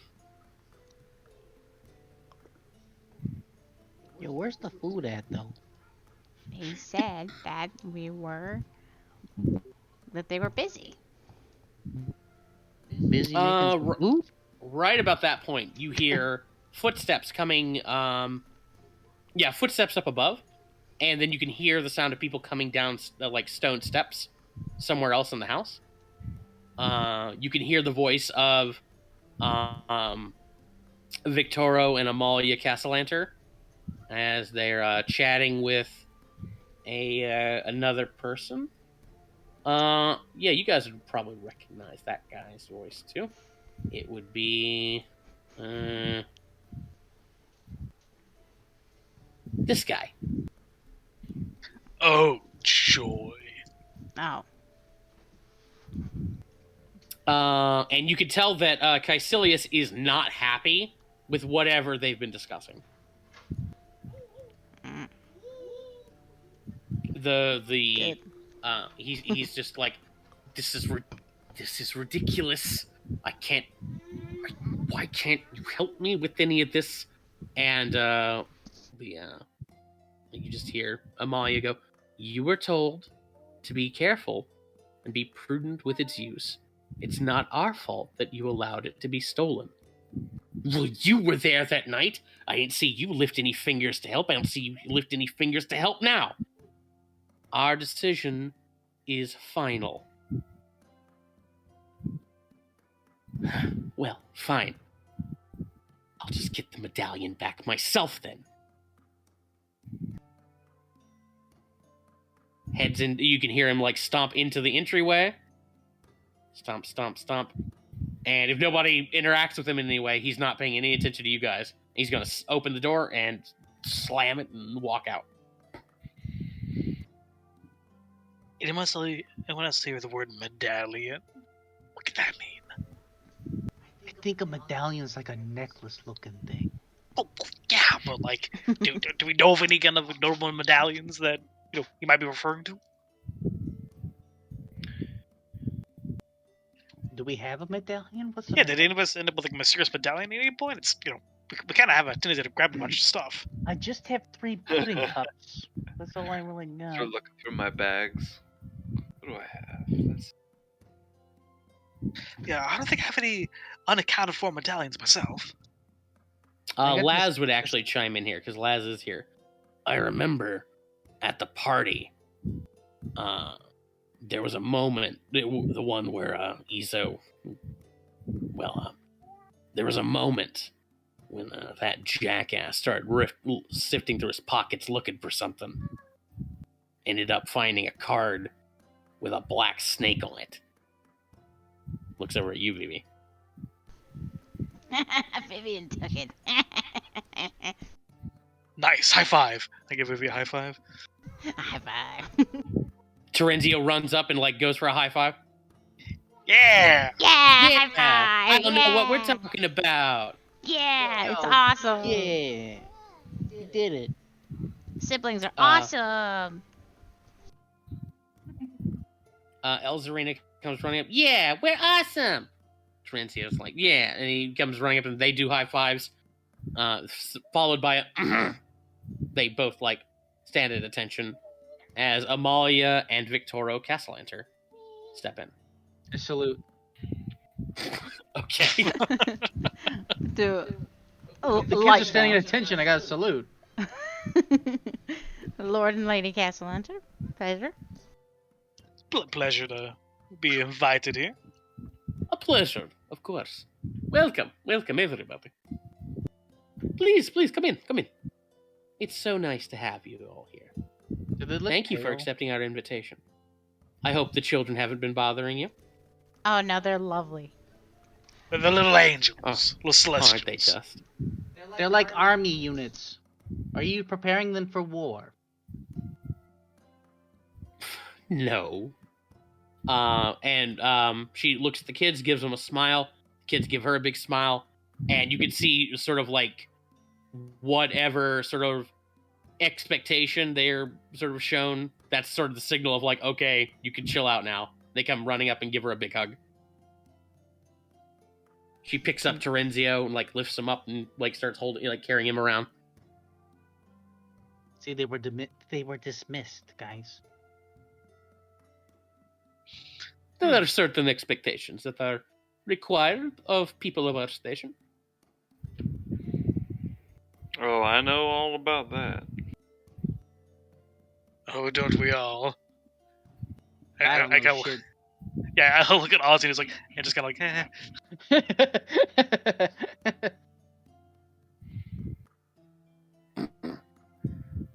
Lord Giles comes walking up. My lords, honored guests, dinner is ready. And he'll head in through these doors. At this point, I can start revealing Stiff. Boop, boop, boop, boop, boop, boop. Oh, food. Let's go. I hope you brought enough for a whole frog to eat. Oh, right. The fucking bullies here. Like, as a small retcon, Terenzio and El Zareno would be fascinated by Bully. Yeah. Would probably not touch him because Mama and Papa would be upset if they get all sticky before supper time. But they really want to touch him. I would allow it if they asked. You wouldn't allow it? I would allow it if they asked. Oh, okay. Yeah, as you guys are led into like the main foyer, you've got a grand staircase that leads up to the second floor. There is an unassuming door underneath the stairs that looks like it probably leads to the cellar. There's a spacious dining area that is connected to this room through an open archway, and 3 unmarked doors on the east wall. And as you are led into the dining area, Victoro and Amalia would come in and sort of gesture for you to sit. They'd probably sit over here. Yeah, Victoro at the head, Amalia at his side. I'm gonna have Bully sit right next to him. You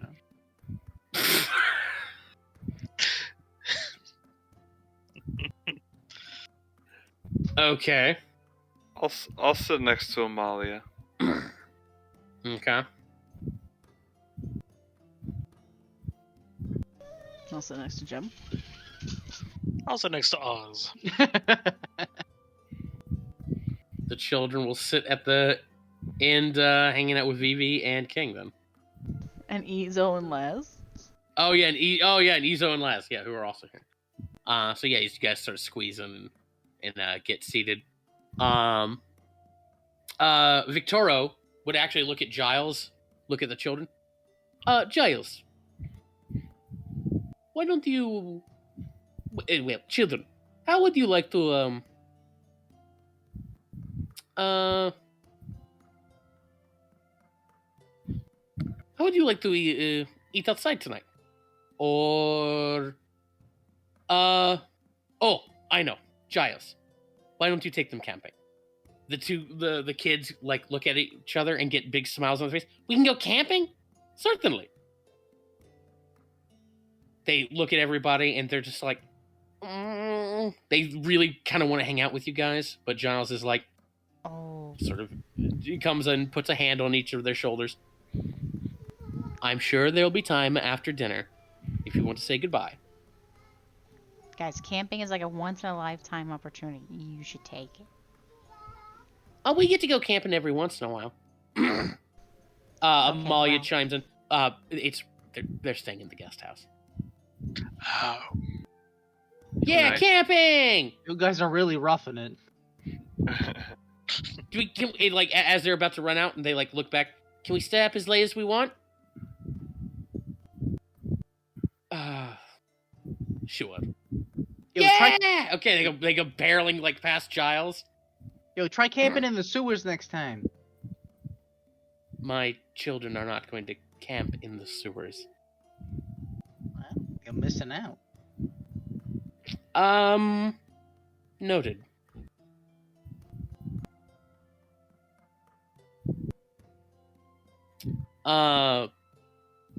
Yeah, with that, the dinner is served. Like the Castellanters have other servants who come out and start bringing in several like this big sort of probably 9-course meal. There we go. Nice. Oh, jeez. We're like dying of food. Izo seems to be like taking in stride. Just Bully too. Bully. This Bully's in heaven. He seems to be bottomless. He's got no problem. Every time Bully eats, like Victoro flinches, like worried, like what's about to happen.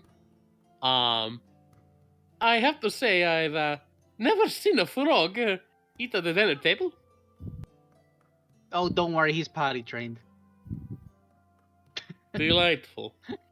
He says with this big smile and like looks over at his wife, like, Well, he's Smile half potty forced- trained anyway. oh well, that's wonderful. He's a purebred mountainese Karatur frog. Isn't that right, Oz? Yeah, whatever you just said. Don't ask me what I said because I don't remember. Purebred Mountainese Karator frog. Hmm. Giant frog. I From might the add. Himalayas. Very expensive.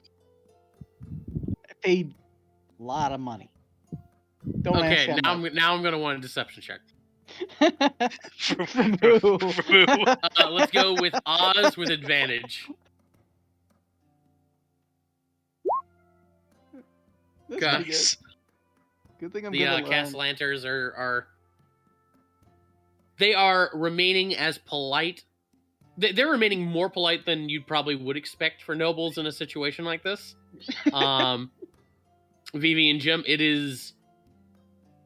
This is actually kind of big that they let Oz bring Bully in here to begin with, and Yeah, I'm very like surprised. dine.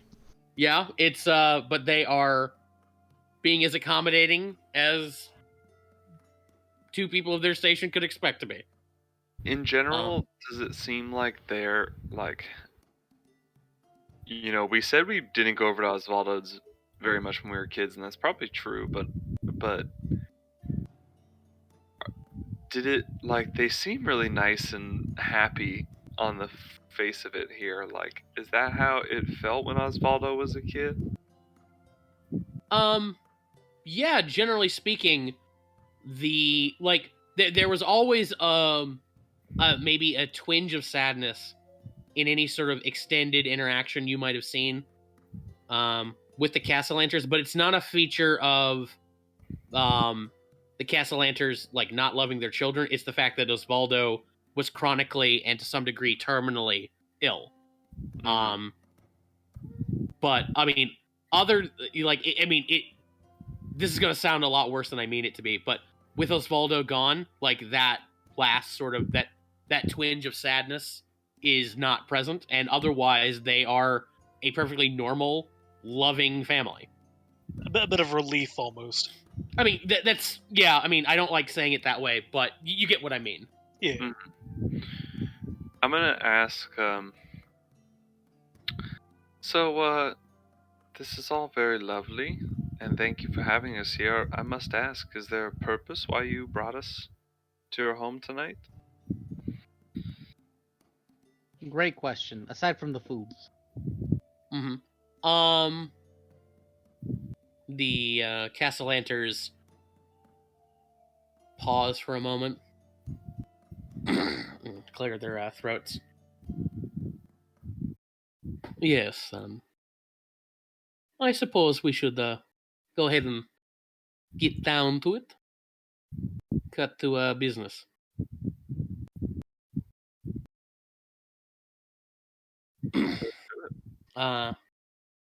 Amalia starts. The children, Terenzio and Elzarina.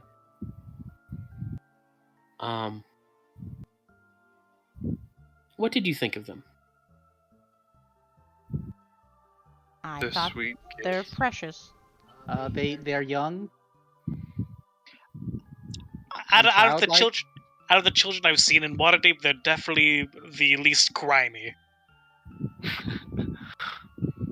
I mean that as a compliment. They're very nice children. King, give me an insight check. Okay. The least grimy. I mean, by a wide margin.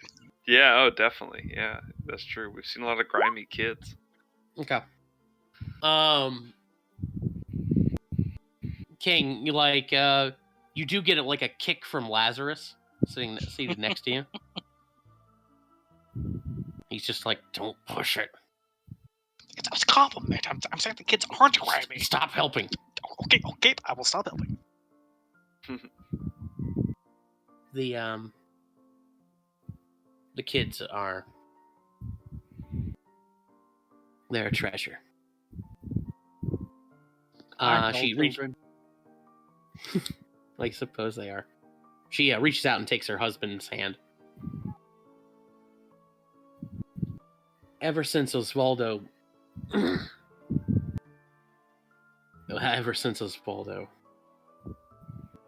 they've been the thing really keeping us together in so many ways. Are you looking for us to help with your marriage? No. Well, no. We are looking to ask you for help with our family, though. What could we possibly offer your family that you don't already have? Yeah, exactly.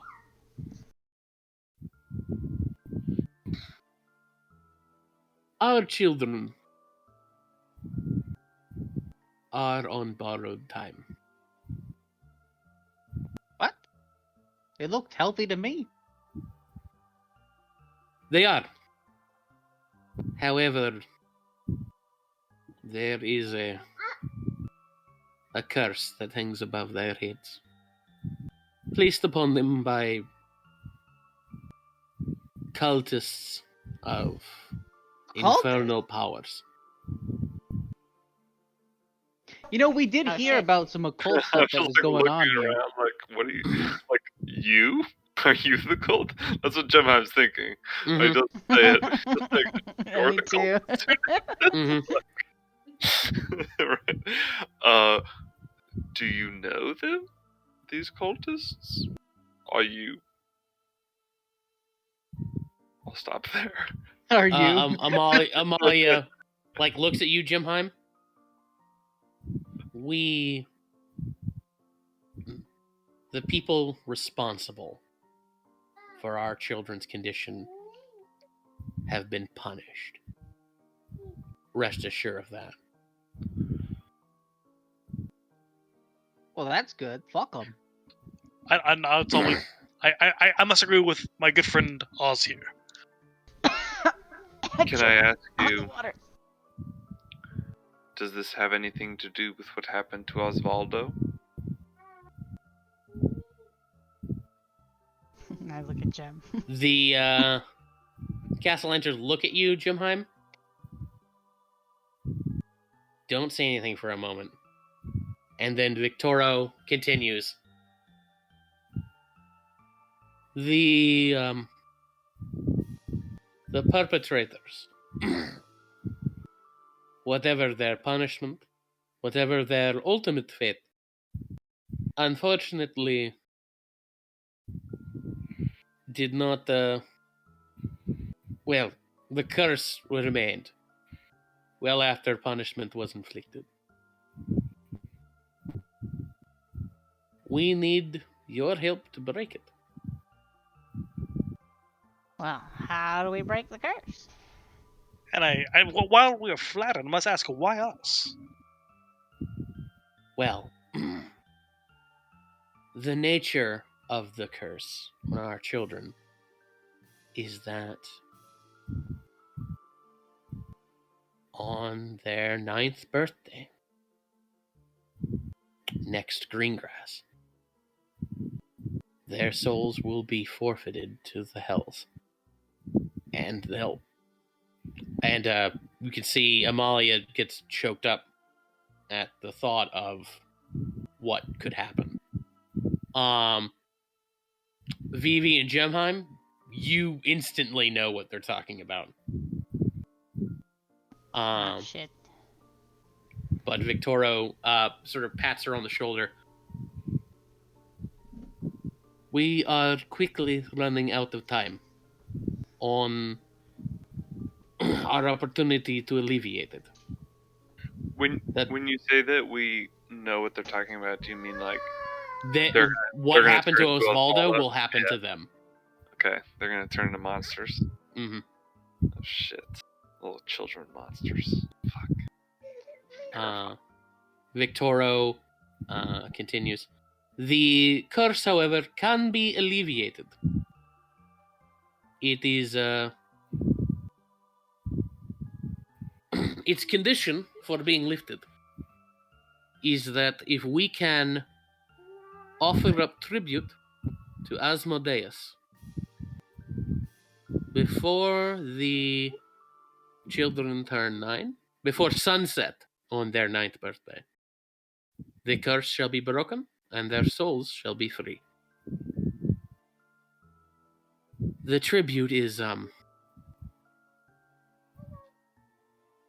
well, 1 million gold dragons.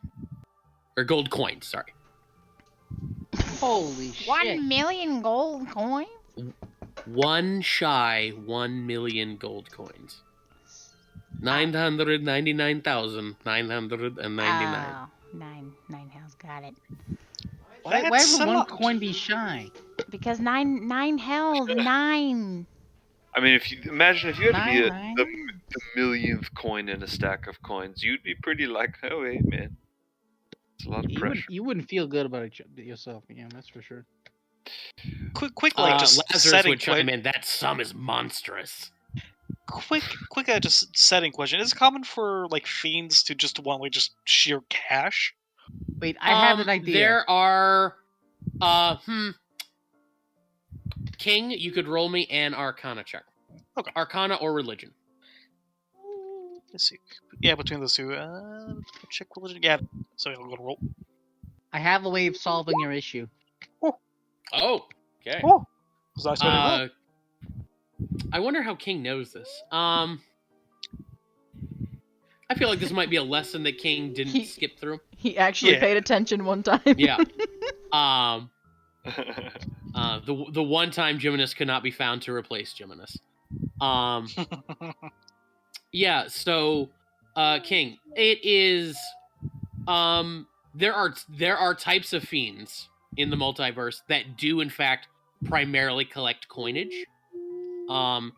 Devils are not those fiends. But there are entities called Yugoloths whose whose like primary motivation is in fact the accumulation of wealth. There are other types of fiends known as Rakshasas who also enjoy wealth and luxury, though they don't necessarily compulsively seek it in quite the same way a Yugoloth might. Okay. The idea of offering money, like some sort of monetary tribute to a devil or an archdevil, is not unheard of. However, like the primary thing here is probably less like it's not that Asmodeus is the king of hell and the god of sin. He doesn't need money. However, a sum of money that large is not really. It's a sum so large as to be like the thing that you'll never pay that. So it's more of a fuck you to them, not like I actually want this money. And it could also be kind of like an ironic, like, oh, hey, you're the richest people like in the land. Yeah, to save your kids, you have to pay a price even you can't pay. Exactly. And that fact is both it's like you said, it's an insult to injury. It is also a form of power in this deal. Like a fiendish bargain has a metaphysical aspect to it, such that like poetic irony like that makes the bond stronger. And there's also the fact that sum is 999,999, and specifically to a devil, that is a number of power for devils, and would probably like there's probably some sort of like magical significance to that, such that like receiving that money, it wouldn't be so much the monetary value, but the fact that you were able to accumulate that precise number of coins for a devil, which might be relevant in some way.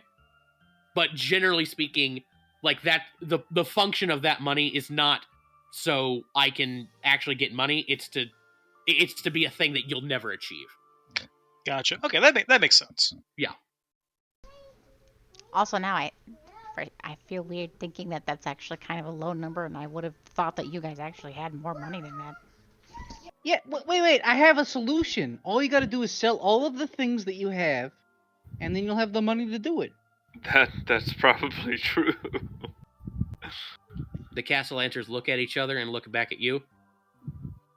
It's not. What do you mean? The sum total of our estates, the business contracts we've accumulated, financial assets liquidated, all our positions leveraged, all our favors come in. They barely account for half of that. Damn, you guys shit. are fucked.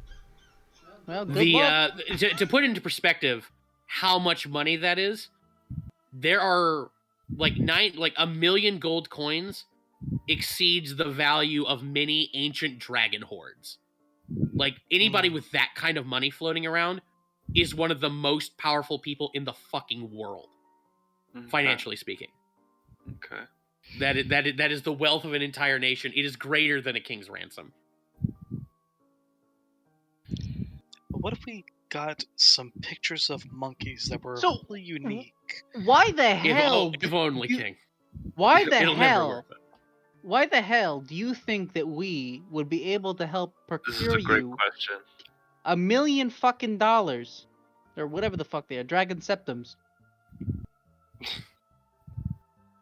Like we said, our position fully leveraged is little more than half of that. Okay, well that's half at least. If, however, we were to acquire, Victoria says as he reaches into his coat and produces the original copy of the book and notes from your basement. I look at Laz like, Laz, shifts in his chair very uncomfortably at the sight of those, and Victoria sets those on the table in front of him. If, however, we were to acquire a treasure of 500,000 gold dragons, tribute could be met. Would you actually sell everything? Yeah, that's what I was thinking. Wow. Amalia looks at you, Vivi, and says, "There is no price we wouldn't pay for our children." And you don't have to roll an insight check, Vivi. When you look into her eyes, this woman would burn the world for her children. You have absolutely no doubt. is there But any that other being way? said, we wouldn't have to sell everything. Simply cash in all of our favors, liquidate most of our assets. Everything would be leveraged very heavily. But we are a great house of Waterdeep.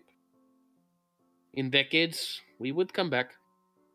House Castellanter has endured hard times before, and we have always come out strong. We have always remained a light amidst darkness.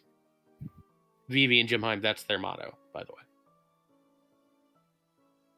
Is there any other way to break this curse? Like, do you happen to know the exact fiend this deal's made with?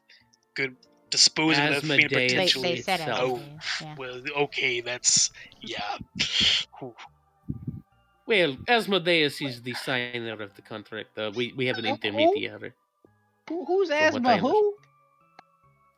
Oz, I'm gonna. Oz, I have a feeling Oz would know who this is. Like, it would be hard for you not to know a major deity. Okay, fair enough. Yeah. The Lord of the Nine Hills. King of the Nine Hells, risen god of risen god of sin. It's like literally saying Satan. It's the same thing. Yeah, it's Satan, except in a world where Satan is real. So, Literally Satan.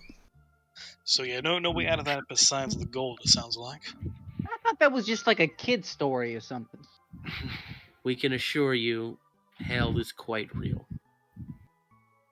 And its king, even more so. I mean, have you not seen tieflings walking around? Hello. Yeah, but like they were just like I don't know. Oz is gonna stop believing is gonna start like doubting the existence of ghosts next. Ridiculous. Well, no, I only don't believe in demons. Ghosts are real. Okay, But gotcha. demons, no way. That's not true. Yeah, okay, gotcha. Fair. Demons So not real. devils are real. maybe. Devils are real, demons not real. Gods? Something. Devils aren't real. Demons are fine. Demons are real things. Devils, though, voodoo. Anyway.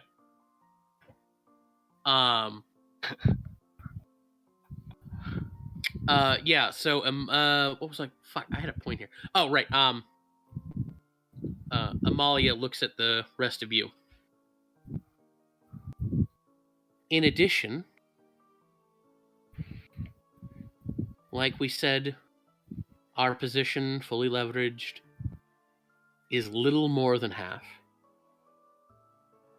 The money that we could acquire from this treasure would meet our needs with 10% left over. 10% which we would be happy to give to you. Yo, dude, the fucking million bagillion is ours. Why would we give it to you? What's the point of it?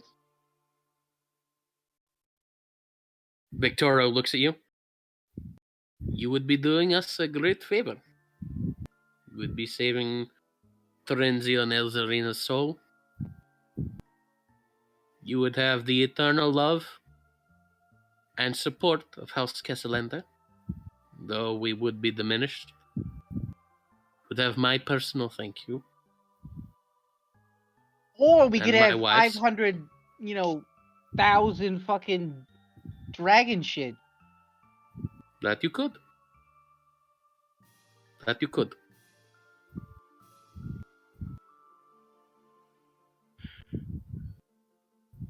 We would like to hire you, though, if you're interested. I think we need a group huddle. That we do. That we do. Understandable. We could definitely talk it over. I would be concerned about you guys selling everything and not having a place to live. That would suck. They would still be able to live here. They're Okay. not literally selling everything. Okay. They'd have absolutely no financial wiggle room. But they'd still be living here. Like they said, they're a great house of Waterdeep. Something like that doesn't just like go bankrupt. You don't just throw those people out on the street per se. But it would be one of these things where they are rich on paper, but physically like very, very strapped. So there's that. Like enough liquid cash to still like live here, but so Yeah. far in the red debt wise that yeah. Yeah, it'd be one of those things of like the next emergency they might have an issue. Like nobody better need like surgery or anything, but they'd be able to manage. Plus, I don't know if they'd sell their. Do they have a business? They have the bank. They run the banks. They make money constantly anyway. They run Castellanter Financial. They'll be okay in the long run.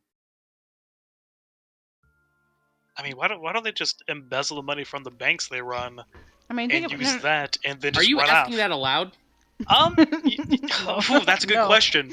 I mean, that. you could think about it. They would make that much You're money. definitely asking that out loud. You know what? I'm gonna ask. Like, from last I recall, you controlled the banks. I mean, it would be very frowned on, but could you perhaps take advantage of that to make ends meet and run out of town with the kids, alive and well before the heat gets on you? Victoro looks at you, King. They thought it crossed my mind. If there were more time, it might have been a viable strategy. Yeah, What is the timeline? When did these Ninth guys, birthday. Next Greengrass, aka like 5 months, Ugh. something like that. Yeah, so they would have this money eventually, but they won't have this money by Greengrass. So we could get the treasure, give it to them. They could pay us back, right? They're prepared to give you 10%, $50K. Well, wait a second. We do all the work, we get 10%. That doesn't seem fair. I mean, they could maybe slowly what pay I'm us saying. back over time until we get the 500,000 yeah. back. Yeah. Yeah, we get like payments, like a Or at retirement least plan. give us like 75%. Like, I'm down to give you some if you help us. But if we're just doing all the work, like, come on, you guys got tons of money. I mean, the thing is, they do need the bulk of it Well, to they make the need ritual the happen. money right now. That's what we're saying here. Yeah, you take it now, but then you'll pay us back over time. There With is interest. there's another element that I think we need to discuss, besides that part of it once we do our huddle.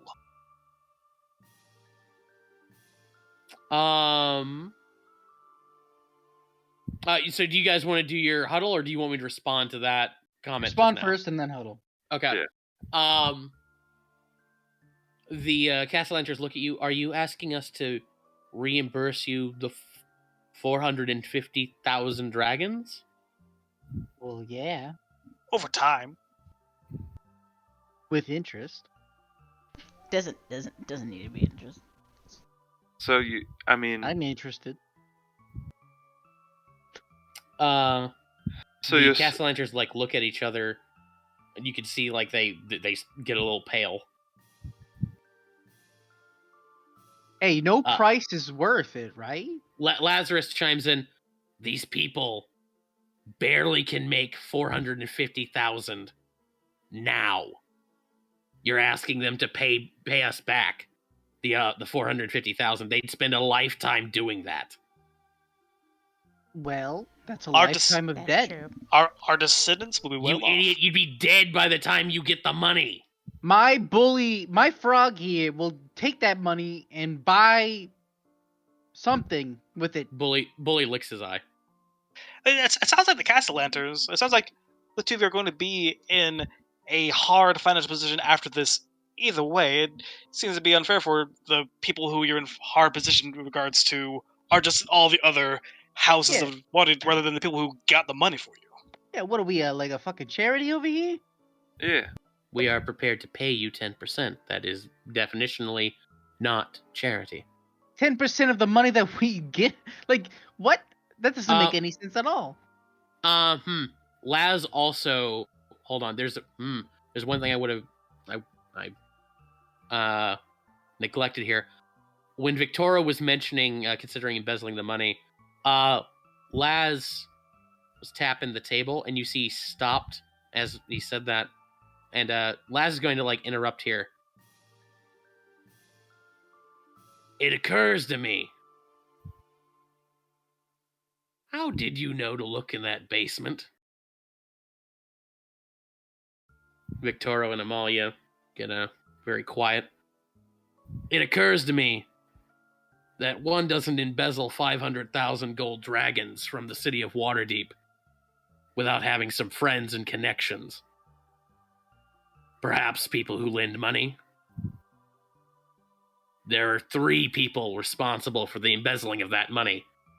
Daggelt Neverember was one of them. He looks at Victorio. You're the second, aren't you? Victorio sits up a little straighter, tries to compose himself. Yes. I am one of 3. Oh. All right, then. He Oz sinks So into it's his his chair. money anyway. He Does Oz- sinks into the chair and starts thinking about it. Does Oz know if his family's been involved in something like that? Oz, roll me in a investigation check.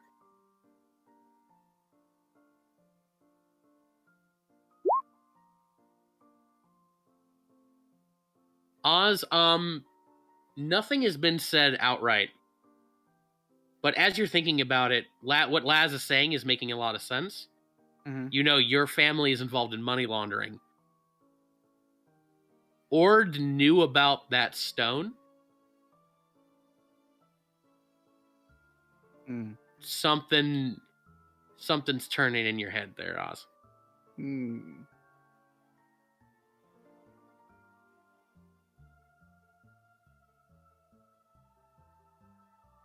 Got it. It might be huddle time.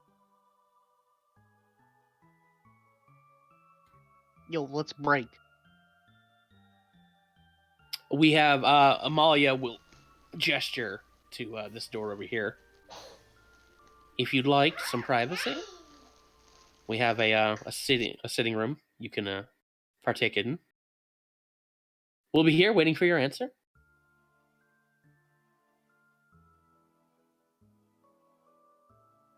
You guys can head into the smoking room. It's got these nice, fine armchairs. Is there any cigars around? Yeah. Well, not cigars. There are pipes hanging around. Anything in the pipes? So you've got like the pipes are set in little boxes with small collections of like different types of tobacco in little sort of divots inside the box. You could certainly like pack up a pipe and smoke it if you'd like. 100%. Okay. Nice.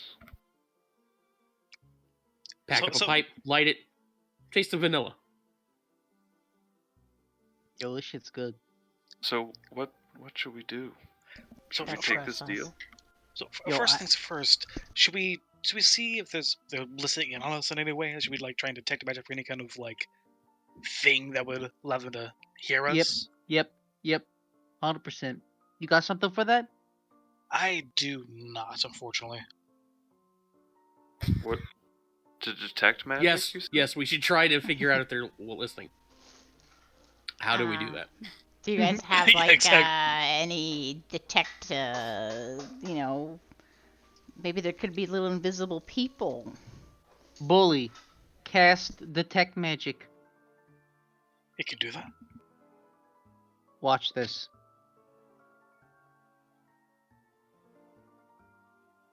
Bully stares around the room. Pretty sure I have detect magic as a ritual cast. He's I staring at think you do. Wait, tell me what Bully does.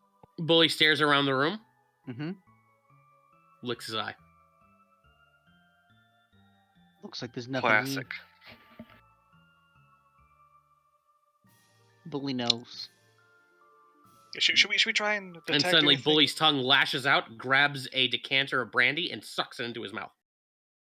That was the thing. That was the thing that was listening in. Okay, I think we're good to talk now. Thank you, Bully. So, first things first. Yes, the 10% of the money that we will risk our lives getting. That sounds like a bum deal, but they're in a hard position. We could probably negotiate ourselves to a better version of that. But that aside, It's still a we're pretty good deal. already. Was that?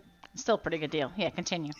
It's a pretty good deal. But Hang on, let me put something into context for you guys. Yeah, it is still Um, a lot of money. Yeah, 50,000 gold is a lot of money. For context, that is the total amount of money you would need to fully upgrade the King's Palace to its like maximum level and capacity would be 28,000.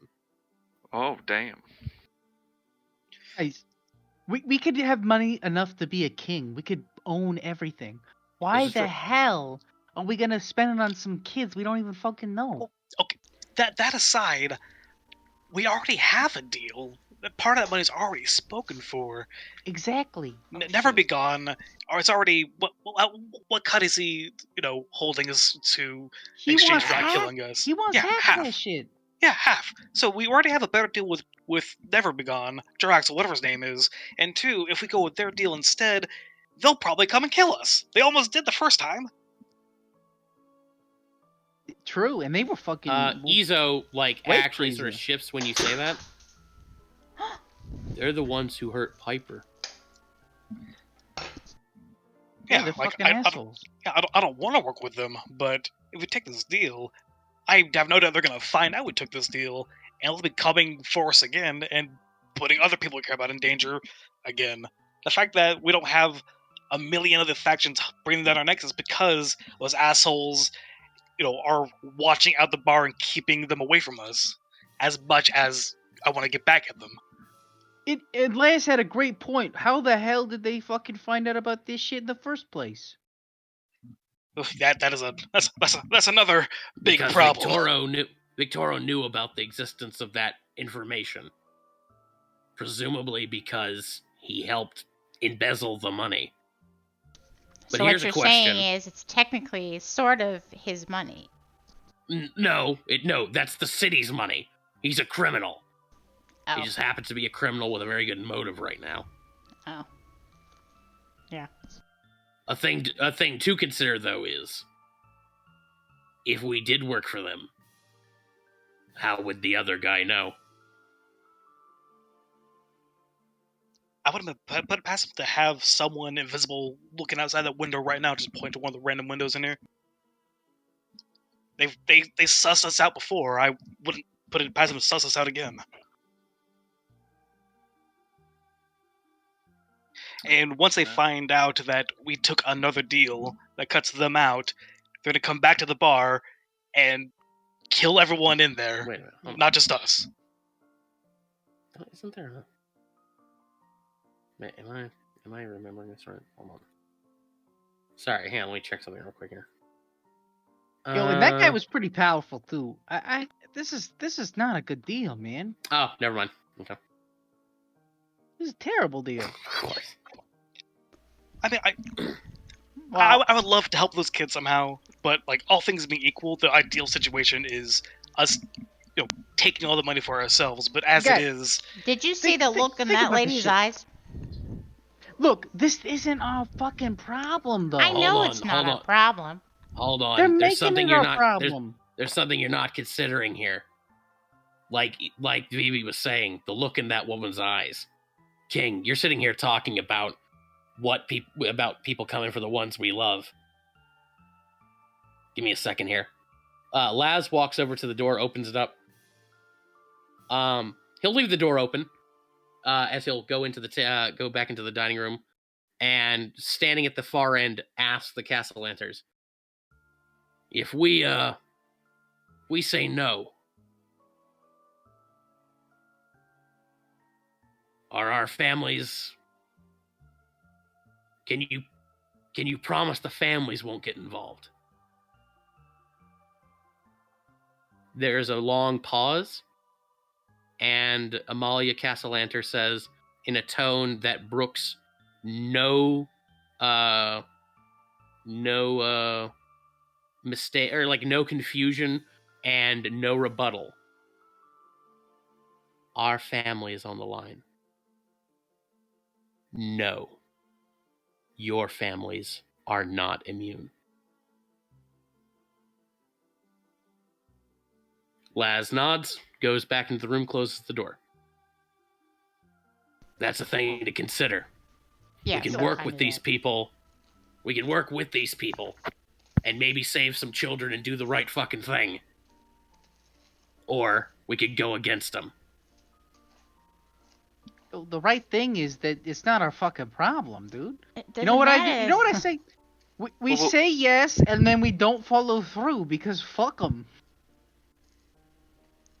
That's a thing we could do. Oz has a point. Whether we ultimately decide to work with them or not, we can't tell them no right now because that puts a target on everyone at the bar. I mean, ultimately, like. Well, It puts a that's target not on everyone. necessarily true.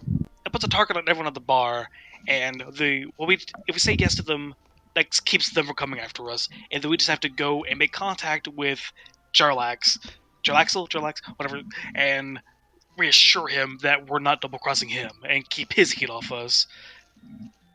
We're gonna have to, whoever we end up signing with at the end, we need to reassure both parties that we'll work with both of them. It's Izo would probably chime in with like, what if we just say we're not going to go after the treasure at all? They could go after it themselves, sure. That seems like they wouldn't believe us. There's no fucking way they would believe us.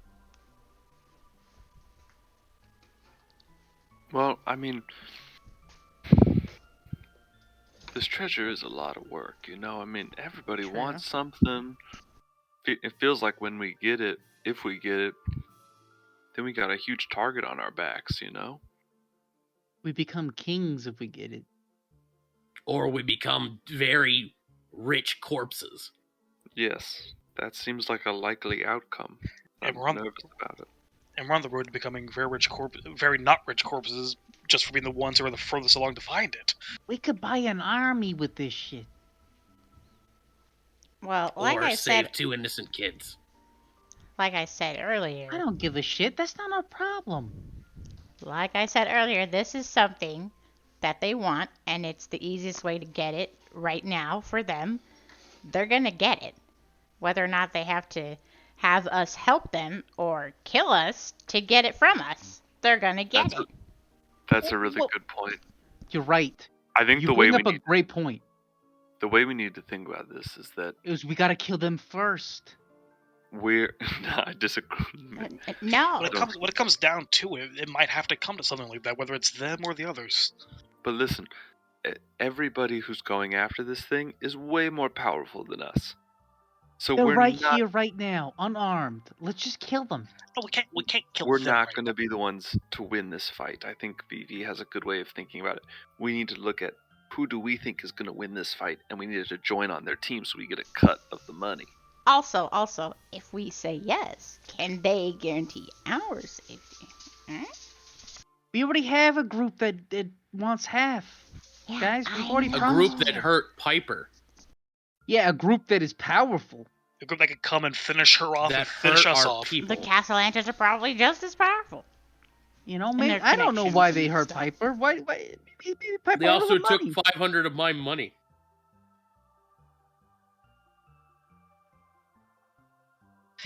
Yeah, so The that best- means that the people who hurt Piper are poor, and these Hey. people are rich.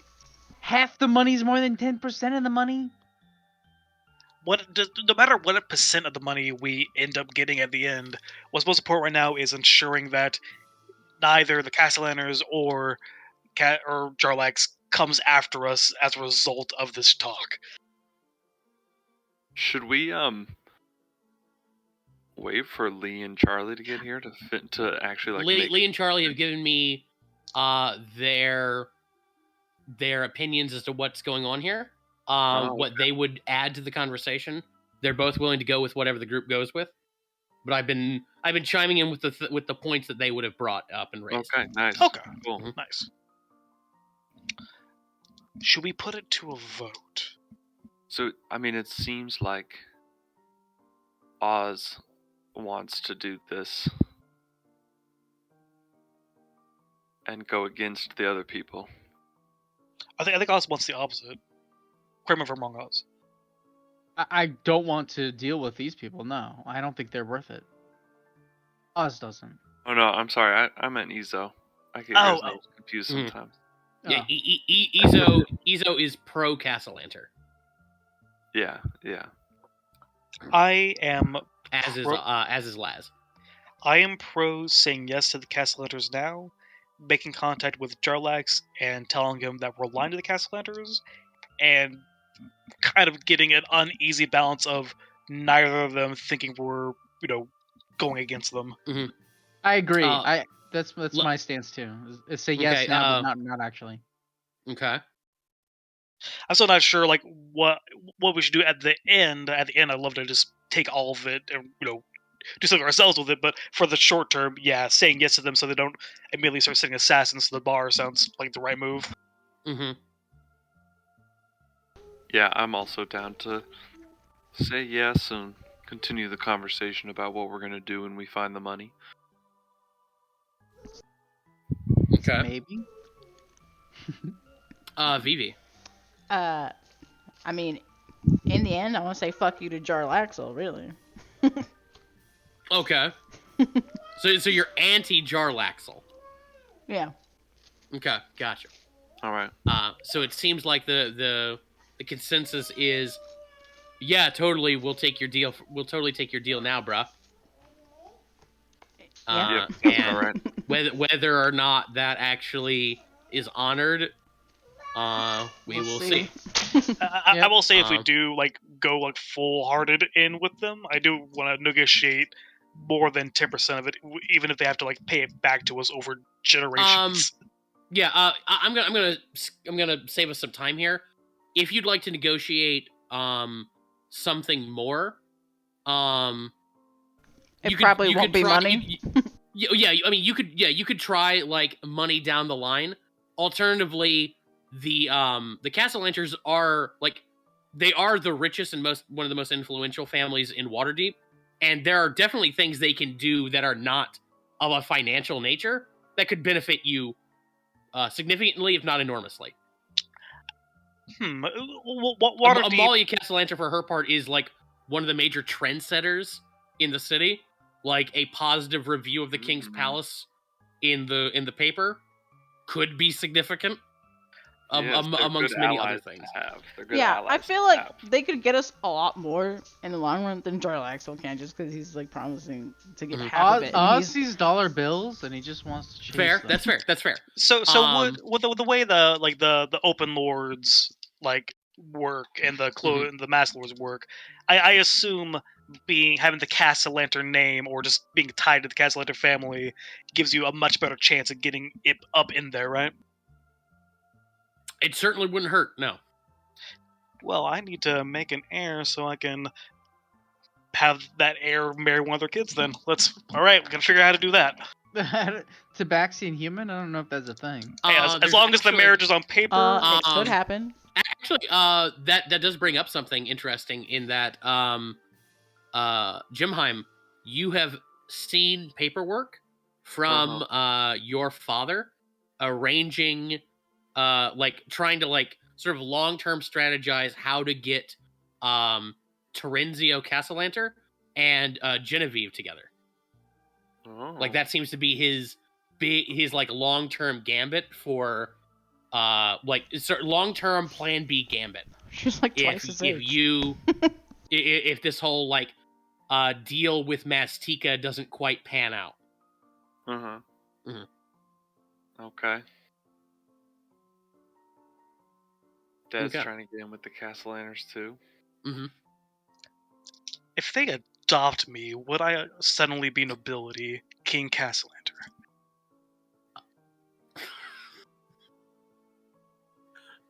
I'm not sold on the idea, but I am considering it right now.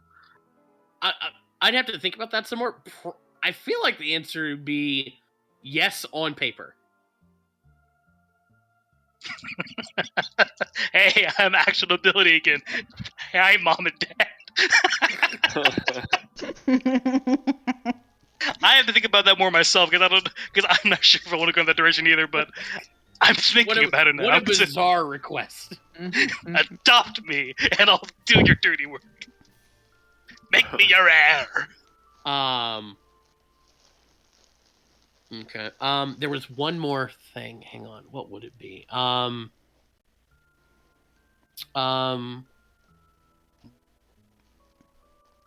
feel like it was something Laz would have said. What would it have been?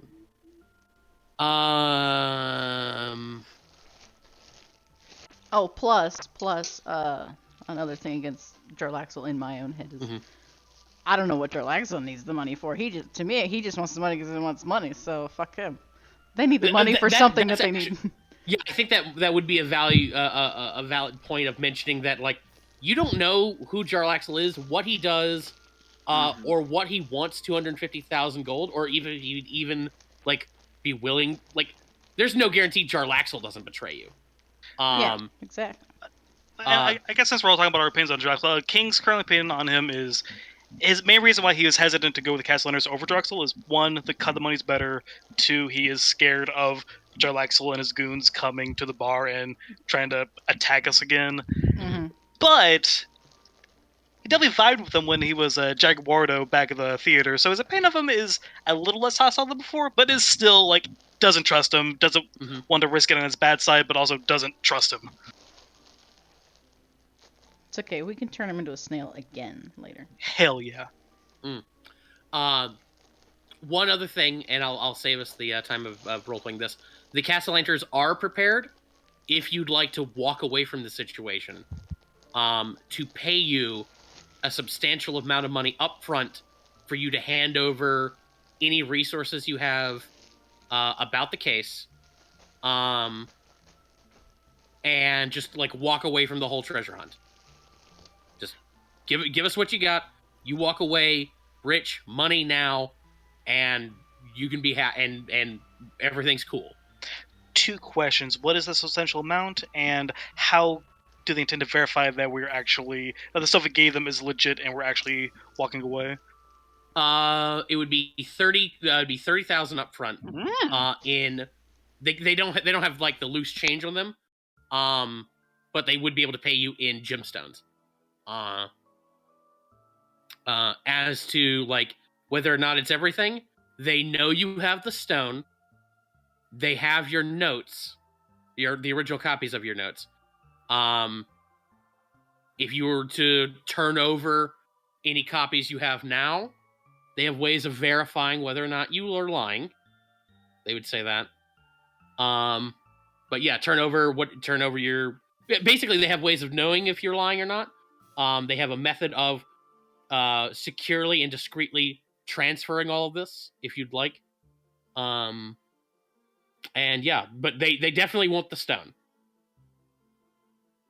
Do that and end the entire campaign? Nah. Yeah, that's true. Like 30,000 is quite a bit. But yeah, this would be money in your pockets tomorrow. That is easy money.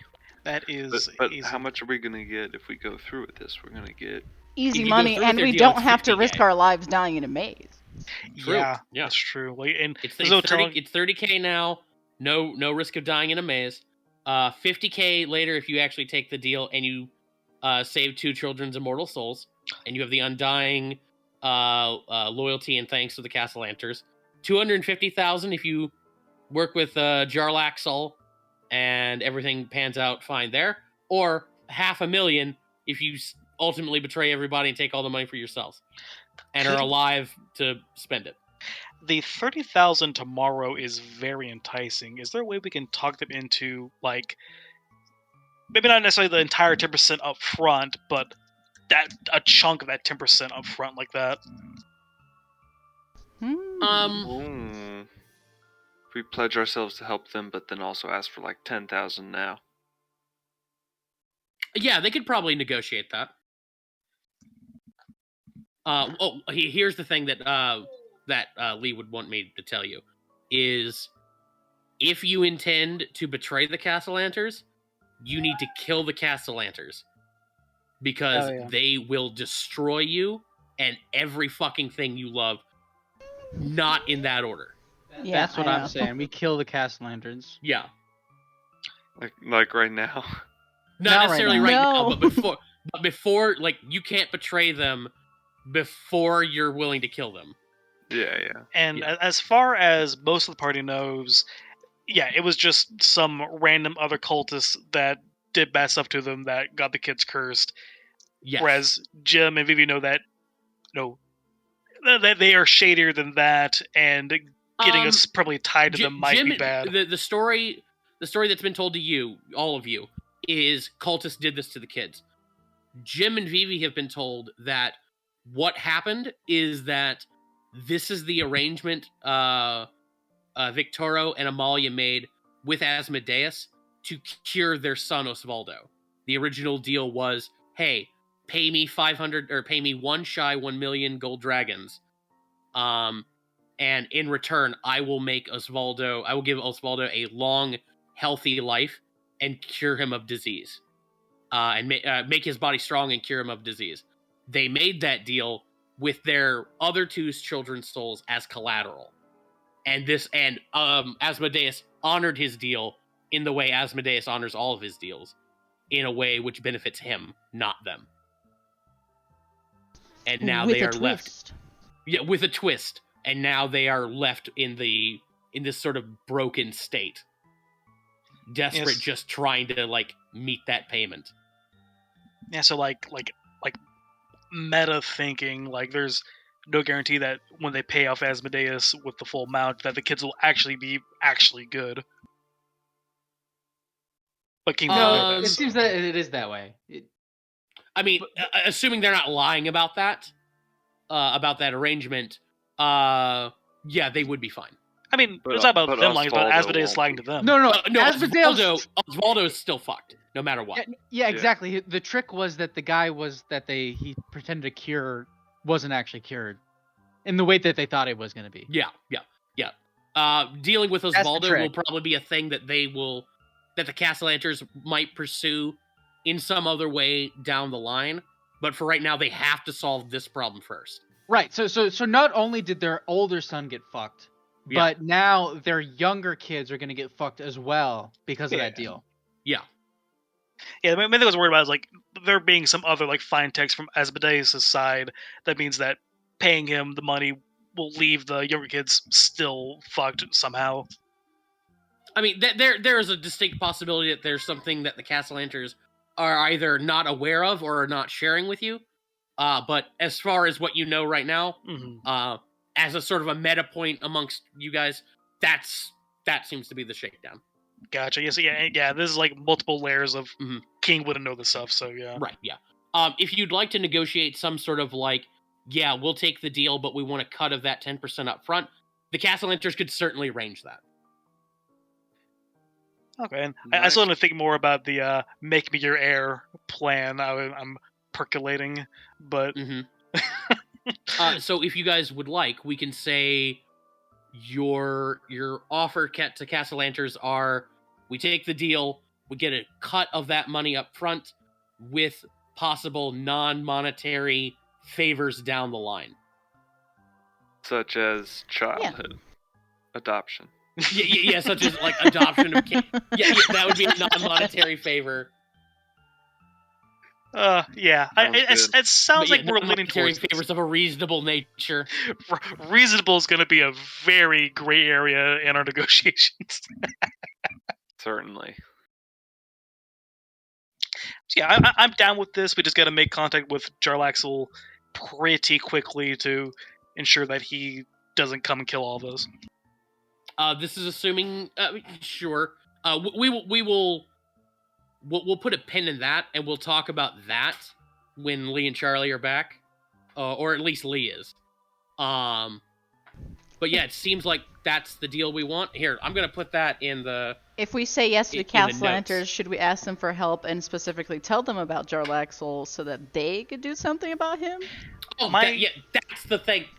That's what it was. That's what I meant to ask, or meant to bring up that Lee would have brought up. Is get the or Charlie would want to bring up is if you make the deal, could the Castellanters protect you from Jarlaxle? Uh-huh. The And answer to which is yes. with the Castellant, is there a chance? Yeah, What was your question, King? now I'm wondering, like, there's a chance the Castellans might look at the situation like, oh, if Jarlaxle knows about it as well, why not pay him to come kill us, get the orb, and, go and get the treasure more. No, Jarlaxle would absolutely backstab them. There's no way that would work out well for Castellans. There's a lot of reasons why they'd probably prefer you guys, not the least of which is, like, from what you would know, is that they personally know Vivi and Gemheim, and all things being equal, they probably would have a decent opinion of them. They were friends of Osvaldo. Mm-hmm. And we're now, like, getting as a meta point, 3 of you wear their rings. So there's that, too. Yeah, that's true. Mm-hmm. I do generally care about them as people, being the parents of our once best friend. Right. And there's also, it would be extremely convoluted to get, like, contact Jarlaxle, have him kill you. Like, there's a lot there that could go wrong. Yeah. In fact, yeah, as far as, like, whether we tell Castellans about Jarlaxle, I would leave that to Vivi and Jim, because they're the ones who have the closest connection to the Castellanters, and would have the best vibe check to how they would take that. Okay, so I'm going to post this in the notes here. I mean, Oz just wants money. He gives no fucks. Right. That's his side. You would think as people with, like, lots of money and influence, they could have, like, found someone super powerful in magic to cure Osvaldo's terminal illness and not go to a cult, but... Yeah. Maybe they're just into that stuff. They just need a powerful wizard with a wish spell. Yeah, literally. I'm operating in the assumption that like wish wielding wizards are extraordinarily rare and probably like as dangerous to deal with as Asmodeus on some level. Yeah, probably. Yeah, that's a good point. 'Cause I was just thinking, like, well, why did what? Maybe they could have one of them could become like a genie warlock and setting on contact with a genie, but now that's that a genie powerful enough to fix that would probably be as it's much just- of a problem as Medea's. Exactly. Mhm. It's like taking on debt to pay off debt, you know? Yeah. Let's see. Do 10. Let's see, 10% of final score. Some of that up front. Let's see. Potential non-monetary favors of a reasonable nature down the line. Help with Jarlaxle. Okay, there. That seems to be the offer here, your offer here. Except If- Castellanter's, whether or not you're actually Yeah. doing that, you're telling them that 10% so final score, some of that up front, non-monetary favors of reasonable nature down the line, help with Jarlaxle, however that may be. Perfect. Another thing that would be sort of like included in all this would be like obviously the Castellanters are prepared to assist you on the treasure hunt itself in whatever I was sort also of going way to ask they could. that. Yeah. Some magical items. Do they have any like some magic items that they'd mercenary? be willing to let us borrow? I mean, they unfortunately probably not, because if they did, they would be selling them at this point. They are, however, able to give you some information about one of the clues that you have in your book. Because let me bring that up for you. Let's see, mysterious office. Your weird paper. Yeah, your paper's on the desk here. One of the sort of clues mentions a letter from the employee with Castellanter Financial and addressed to one Vasily von Holtz, assuring him of his new deposit box is quite safe. The Castellanters would be able to tell you that they do not have access to that box. The only people who could access it would be Vasily von Holtz himself or somebody who possesses something called a rune key. The rune key to that box is actually stored not at their office or at their house. It is stored with the city government. This is how the city of Waterdeep can like come and confiscate your personal possessions if they need to investigate your holding boxes. So they would be able to tell you you need to either break into the Waterdeep government and steal that rune key, or you would need to find a way to bypass or escape from the many layers of magical protection that would be on that box. Of which they would be able to inform you about that in a later session. Okay. Okay, that's helpful.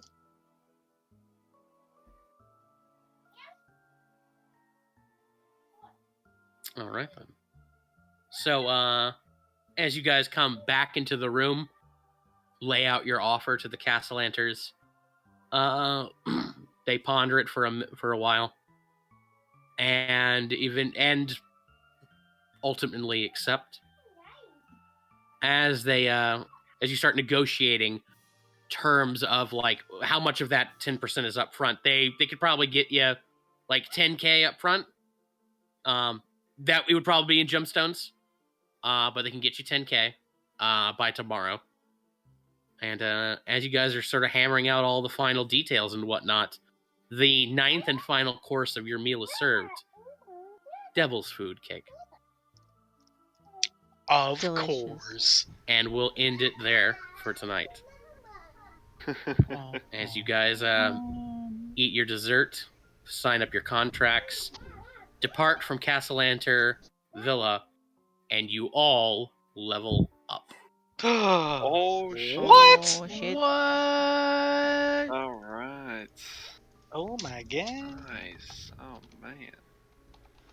So we get a long rest too. Yeah, you'd get to go home, get a long rest, all that stuff. All right. I Booyah. can turn off the Castellanter walls. So what are we now? Level 8. Oh, nice. Ooh, ability score increase or Getting feat more time. Charismatic, baby. Yeah, I'm probably gonna just max out my charisma as well. It just does so much.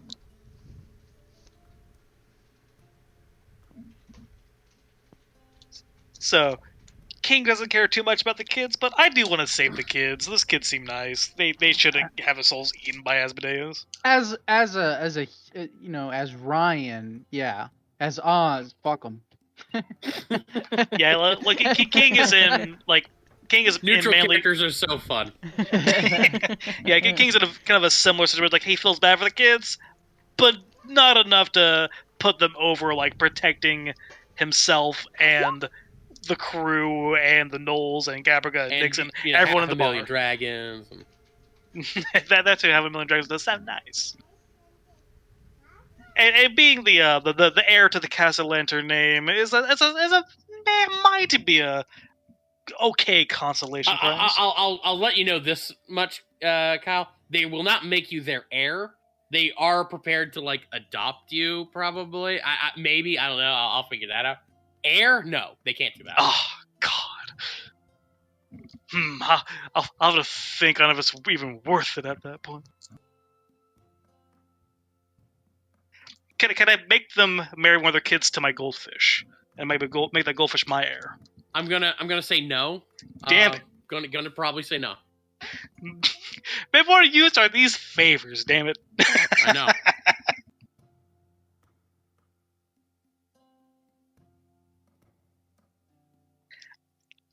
A part of me still feels like the majority of the money is not gonna go to them, but might still get burnt up to save the kids in some other way somehow. It feels like that, but we'll see.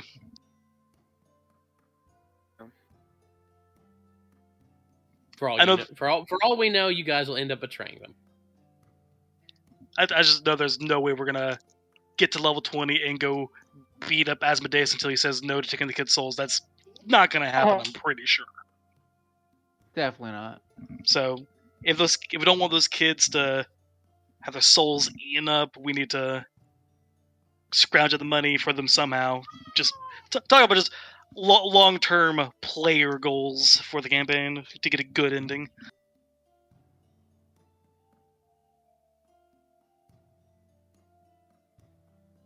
Would getting their souls into possession of some other big-time outsider being potentially get them out of that deal? Like, get the souls, like, promised to, like, I don't know, Bahamut or something? It would depend on the contract. You'd have to look at the contract.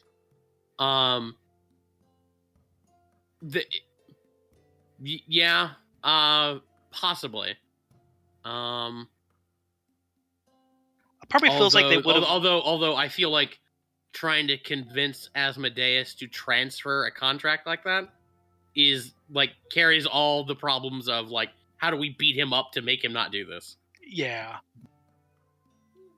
And I imagine if it was simple like giving the souls to a more benevolent owner, Castle has probably had explored that option already. Or not, since they might be Asmodeus worshippers themselves in the first place. I don't know. It's something we might end up exploring later. I don't know.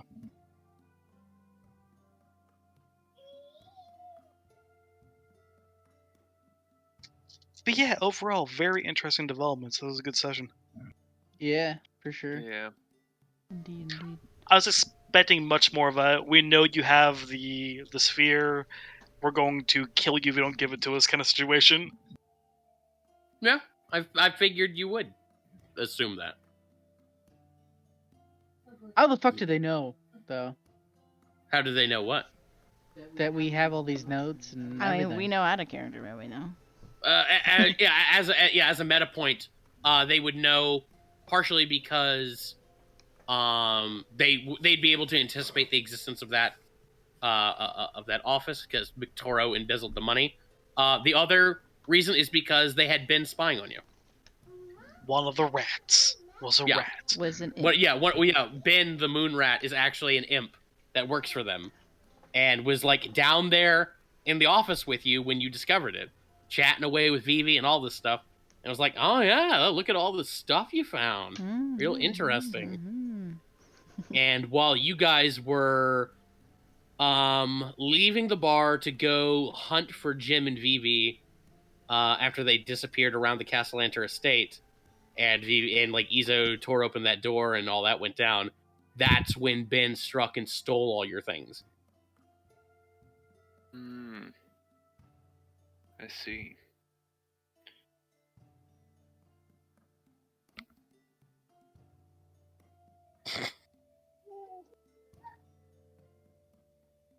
Visual For the record, representation. Charlie's comments on the situation are: Jarlaxle owes me fucking money. Also, he hurt Piper. This guy's fuck this guy. I'm gonna break his fucking legs. I want my 500 gold and their legs. Yeah, like King's like opinion towards working with Jarlaxle is better cut.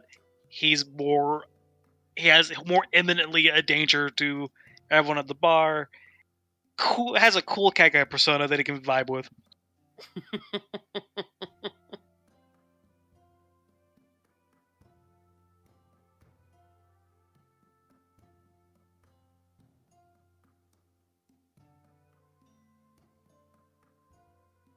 If only there's a way to save those kids and pocket all the money at the same time. There's gotta be a way. I don't know. We'd I have to do go recall- kill Asmodeus. Just kill I them do all. recall at the beginning of this, I think it might have been session 0, of people talking about, like, I think I mentioned of, like, at the end of the game when you guys are divvying up, like, who gets, like, how much money you owe to whatever factions or whatnot. Somebody made the comment of, like, I mean, we're going to own all the money, right? And somebody's like, I don't know about that. Maybe not. I mean, this is a way to kind of resolve the campaign with our status quo not changing in a way that would reshape Waterdeep. Yeah. True. Well, I mean, not in a major way. Like I said, 50K is a lot of money. I mean, there would certainly be a new spiffy bar, like the hottest joint in Tradesward. Yeah, but with 500K, we could raise a mercenary army, go with Maztica, and be like, oh, hey, I'm the actual heir because I decided it. Here's a bunch of mercenaries. Let's go. That is true. That is true. All in exchange for 2 kids' souls.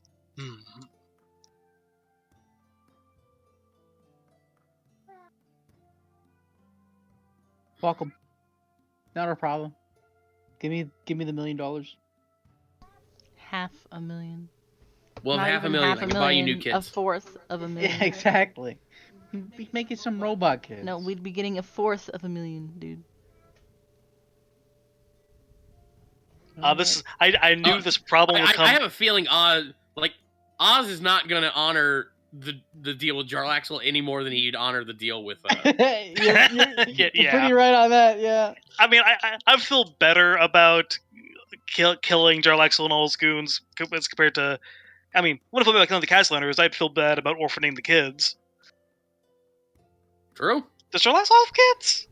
Fuck those You kids. don't know anything about Jarlaxle. Nope. Until he wheels out a couple of cute kids to do some bits in front of us. Fuck his kids.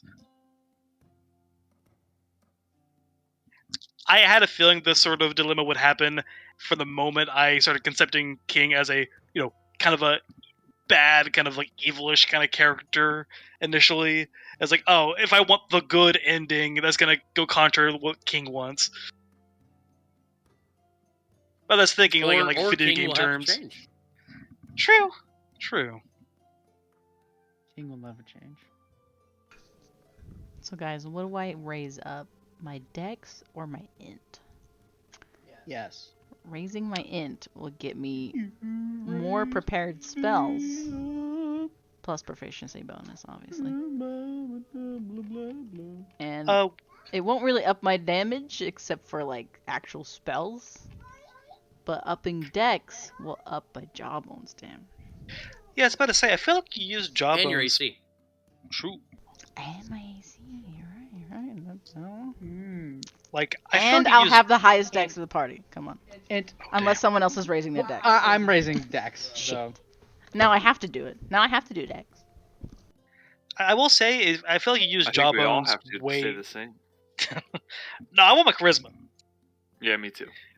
It'll help my spell attack, my DC, the damage on my fire spells because that one dragon sorcerer thing. Yeah, I'm maxing that out. Definitely getting Dex. Yeah, as far as like VVs, like Dex versus Int, like I feel like you use jawbones way more than you use spells, so making jawbones better makes sense. Yeah, like I don't really use damaging spells because even now, jawbones is better damage most of the time. I mean, I really only use spells as utility, so. Okay. Well, I'm asleep. Okay. Yeah, it's late here too. Yeah, I'm gonna hop off chat as well. All right, good session, guys. Thanks for playing. Thank Yeah, you, good Josh. session. Good night. Yeah. Good night. Night, guys. Good night, Catch y'all later. guys. Josh. See ya. Bye.